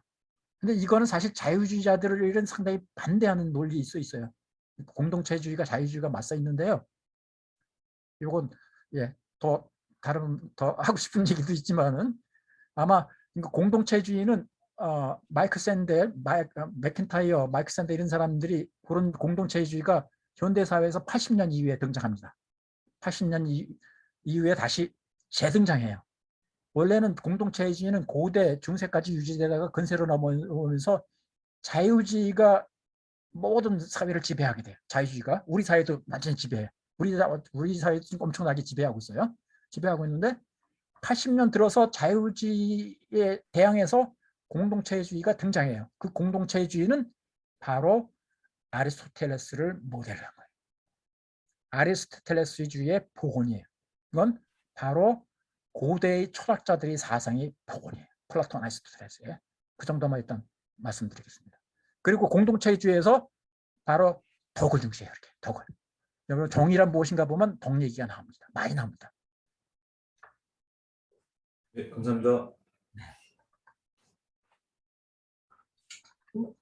네, 됐습니까? 예. 여러분 그 질문 좋으셨고요. 사실 우리 주제하고 잘 연결될 수 있고, 지금 플라톤에 대해서 공부하는데 플라톤의 또 중심 생각 하나 현대 철학과 관련해서 읽을 수 있는 질문도 하시고 해주셨던 것 같아요. 네. 그밖에 다른 거 없으면요. 자, 오늘 민주주의, 플라톤의 민주주의적인 관점을 봤죠. 일단 근데 민주주의만 따로 떼어서 플라톤의 사상은 이것저것 엉켜 있기 때문에 유기적으로 연결돼 있어요. 플라톤의 사상 자체도 전체주의적이에요. 이 사상적으로 긴밀하게 연결됐어요. 플라톤 대화편 하나 보면 온갖 이론이 다 등장해요. 역사도 나오고 뭐 심리학도 나오고 철학도 나오고 뭐 천문학도 나오고 온갖 이렇게 다 동원돼 갖고 유기적으로 다 연결돼 있어요. 그리고 한 내용들이 다 연결돼 있어요. 연결돼 있는데 그건 플라톤의 민주적 비판도 플라톤의 대화편 내에 다른 이런저런 내용하고 유기적으로 연결돼 있거든요. 그래서 그 유기적인 연결성이 있고 그래갖고 강의 초반에 어떻게 국가의 출발점이 된 주제는 뭐였는지부터 말씀드리면서 그 사이에서 민주적 논의가 어떤 위치가 있고 민주주의에 대해서 플라톤은 어떤 비판하고 있는데 비판의 핵심 알겠죠? 네. 두 가지, 딱 두 가지 핵심. 그 비판 오늘날도 유효한 비판이다. 우리 사회도 그 두 비판의 관점에서 봐야 된다. 그리고 흥미로운 거 하나 여담으로 하나 말씀드리면 플라톤이 근본적이 상당히 비판적이잖아요. 플라톤이 우리 사회의 민주주의에 대해서 상당히 비판적일 거예요. 우리 사회는 금권정이 지배하고 있으니까. 그리고 이게 뭐 이자니 뭐니 돈 빌리고 막 그러다 보면 다 털리기도 하고 막 그러잖아요. 그렇죠? 완전 뭐 빈털터리 되겠다까지 털려요. 그렇죠? 그래서 노숙자가로 전락되기도 해요. 심각하죠. 그래서 플라톤이 이런 걸 막아야 된다고 생각해서 법률 같은 데서는 재산의 하한선이 있어요. 최고의 상한선과 하한선을 정하는데 요 선까지는 누구도 건드리셔도 안 된다. 하한선을 딱 만들어요. 그게 있어야 시민생활이 가능하다는 거죠. 사실 그런 형태가 오늘날 현대에서 그런 게 주제해야 되는 형태가 베이직 인컴일 겁니다. 기본소득 그런 걸 겁니다. 그래서 플라톤이 옛날 사람이지만 이렇게 저렇게 현대적으로도 생각할 거리가 많아요. 플라톤의 작품들은 여러분이 힘들겠지만 하나가 이게 이미 2000년 정도에 걸쳐서 검증된 작품들이에요. 읽을 만하다. 우린 많은 생각하게 한다. 그래서 이 작품 하나 가지고도 이 작품 하나 가지고 평생 연구하는 사람들도 있어요. 자, 우리 오늘 수업은 제가 할 건 이 정도 하면 될 것 같습니다. 네. 자, 네. 알겠습니다. 진짜 민주주의에 대한 비판을 하고 있는데 그 이유를 근본적인 이유를 모르고 자꾸 민주주의를 비판하고 있다고 전체주의라고 하는 오명을 더 씌우고 있고 하나의 나라 미아폴리스를 자꾸 전체주의라고 하고 있는데 사실 그 이유가 아니라는 것을 첫 번째 초반에 이렇게 다루셨잖아요. 개인의 행복 어떻게 하는 게 올바른 개인의 삶인가라고 하는 거에서 출발을 해서 국가로 나갔다. 그리고 둘로 나눠진 사회, 그러니까 가난한 사람들의 사회, 그리고 부자들의 사회 이렇게 나눠진 게 얼마나 비참한 것인지를 비판하는 차원에서 하나의 나라가 나왔다라고 하는 말씀을 해주셔서 그죠? 다 읽어보면 정말 현대 사회를 보고 갑자기 과거로 간 게 아닌가 싶은 생각이 들 정도로 좀 의심스러운 사람, 철학자 플라톤의 이야기를 오늘 정말 잘 들었습니다, 선생님. 직접 뵀으면 더 좋았을 텐데 좀 안타깝네요. 저도 나중에 또 다시 좋은 기회로 다시 뵙기를 희망합니다, 선생님. 감사합니다. 감사합니다. 예.